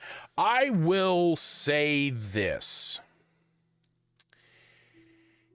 If you want a resource to help guide you in creating your own D&D campaign, then I do legitimately think that the Forgotten Realms Adventures in Faerun book is not bad. Oh god, this is going to do that. I don't think that it is a bad book to get some good ideas on running adventures in the Dale Lands, to have some of that information present. You know, the Dale Land conflicts, of it giving you some structure on how you could run a campaign in the Dale Lands, in Icewind Dale, in Calimshan, in the Moonshays, and in Baldur's Gate. I don't think these are bad by any means.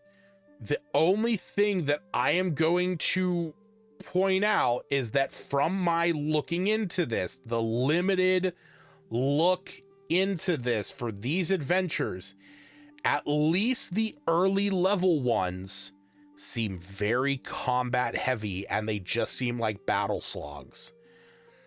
And I think that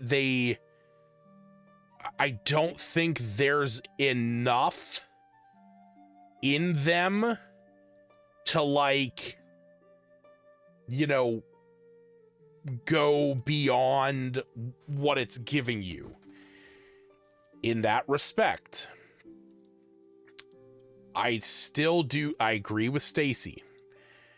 If you want a book that has excellent one-shots, that has numerous one-shots, like full spread one-shots that have well-drafted maps, that have, you know, puzzles and combat and skill challenges, these are fantastic. Okay, Mini Dungeon Tome is still to this day one of the best investments I ever did.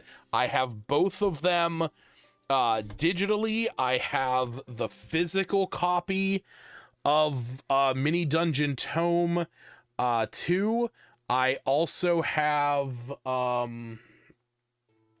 where is it?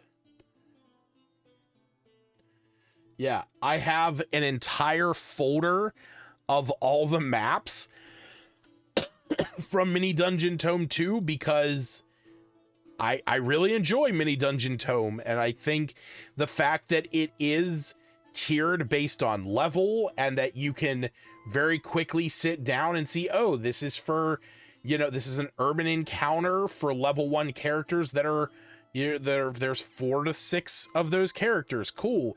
You know, if your players are level 3 and you want to look up an adventure for them, well, great. You can look up right here on the left and just say, okay, cool, we're gonna run Nightmares at Thornhouse, and you know, you get a little bit of you know, some backstory information, and then you have details for every room, and you have skill checks, and you have, you know, some, like, look at this, you got some role play that you can do, and in here there's a bag of beans, so, you know, there's some exploration, and then you have puzzles, and you have traps, and oh my god, this is why I think even though a lot of people complain about it, this is kind of one of the reasons why I feel like Wizards has, in my opinion, over the years, been a better resource for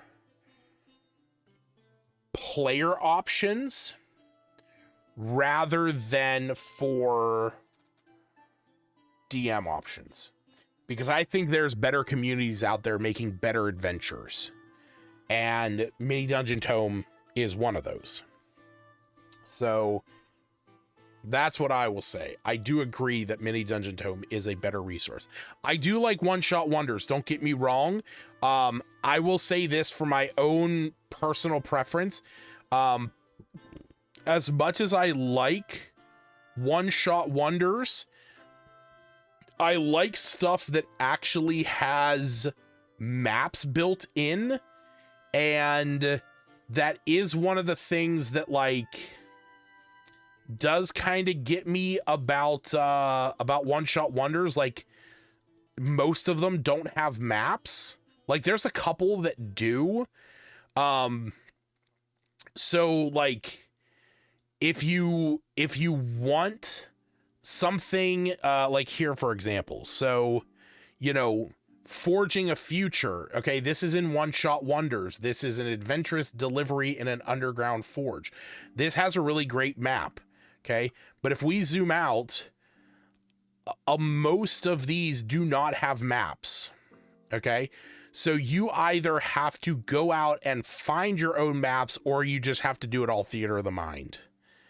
While that's not necessarily a bad thing, I like having maps. That's just a personal preference. I don't mind going out and hunting for them, but sometimes you just don't get them that really fit all of your needs. So that's what I'll say about that. All right, well, with that, I am going to bounce. So thank you again, everybody who decided to come by and hang out. I don't usually do these D&D and chills too often, but I am trying to get back into them as I am taking steps back into D&D. You know, I stepped out of the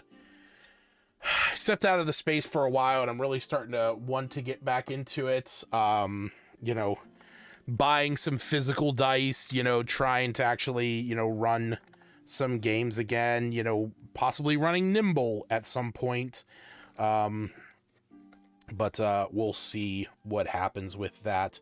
So thank you, everybody, for joining me. I was sorry, I was looking down while I was saying all that. I'm looking at my that new dice tray I was talking about. I'm really happy with this.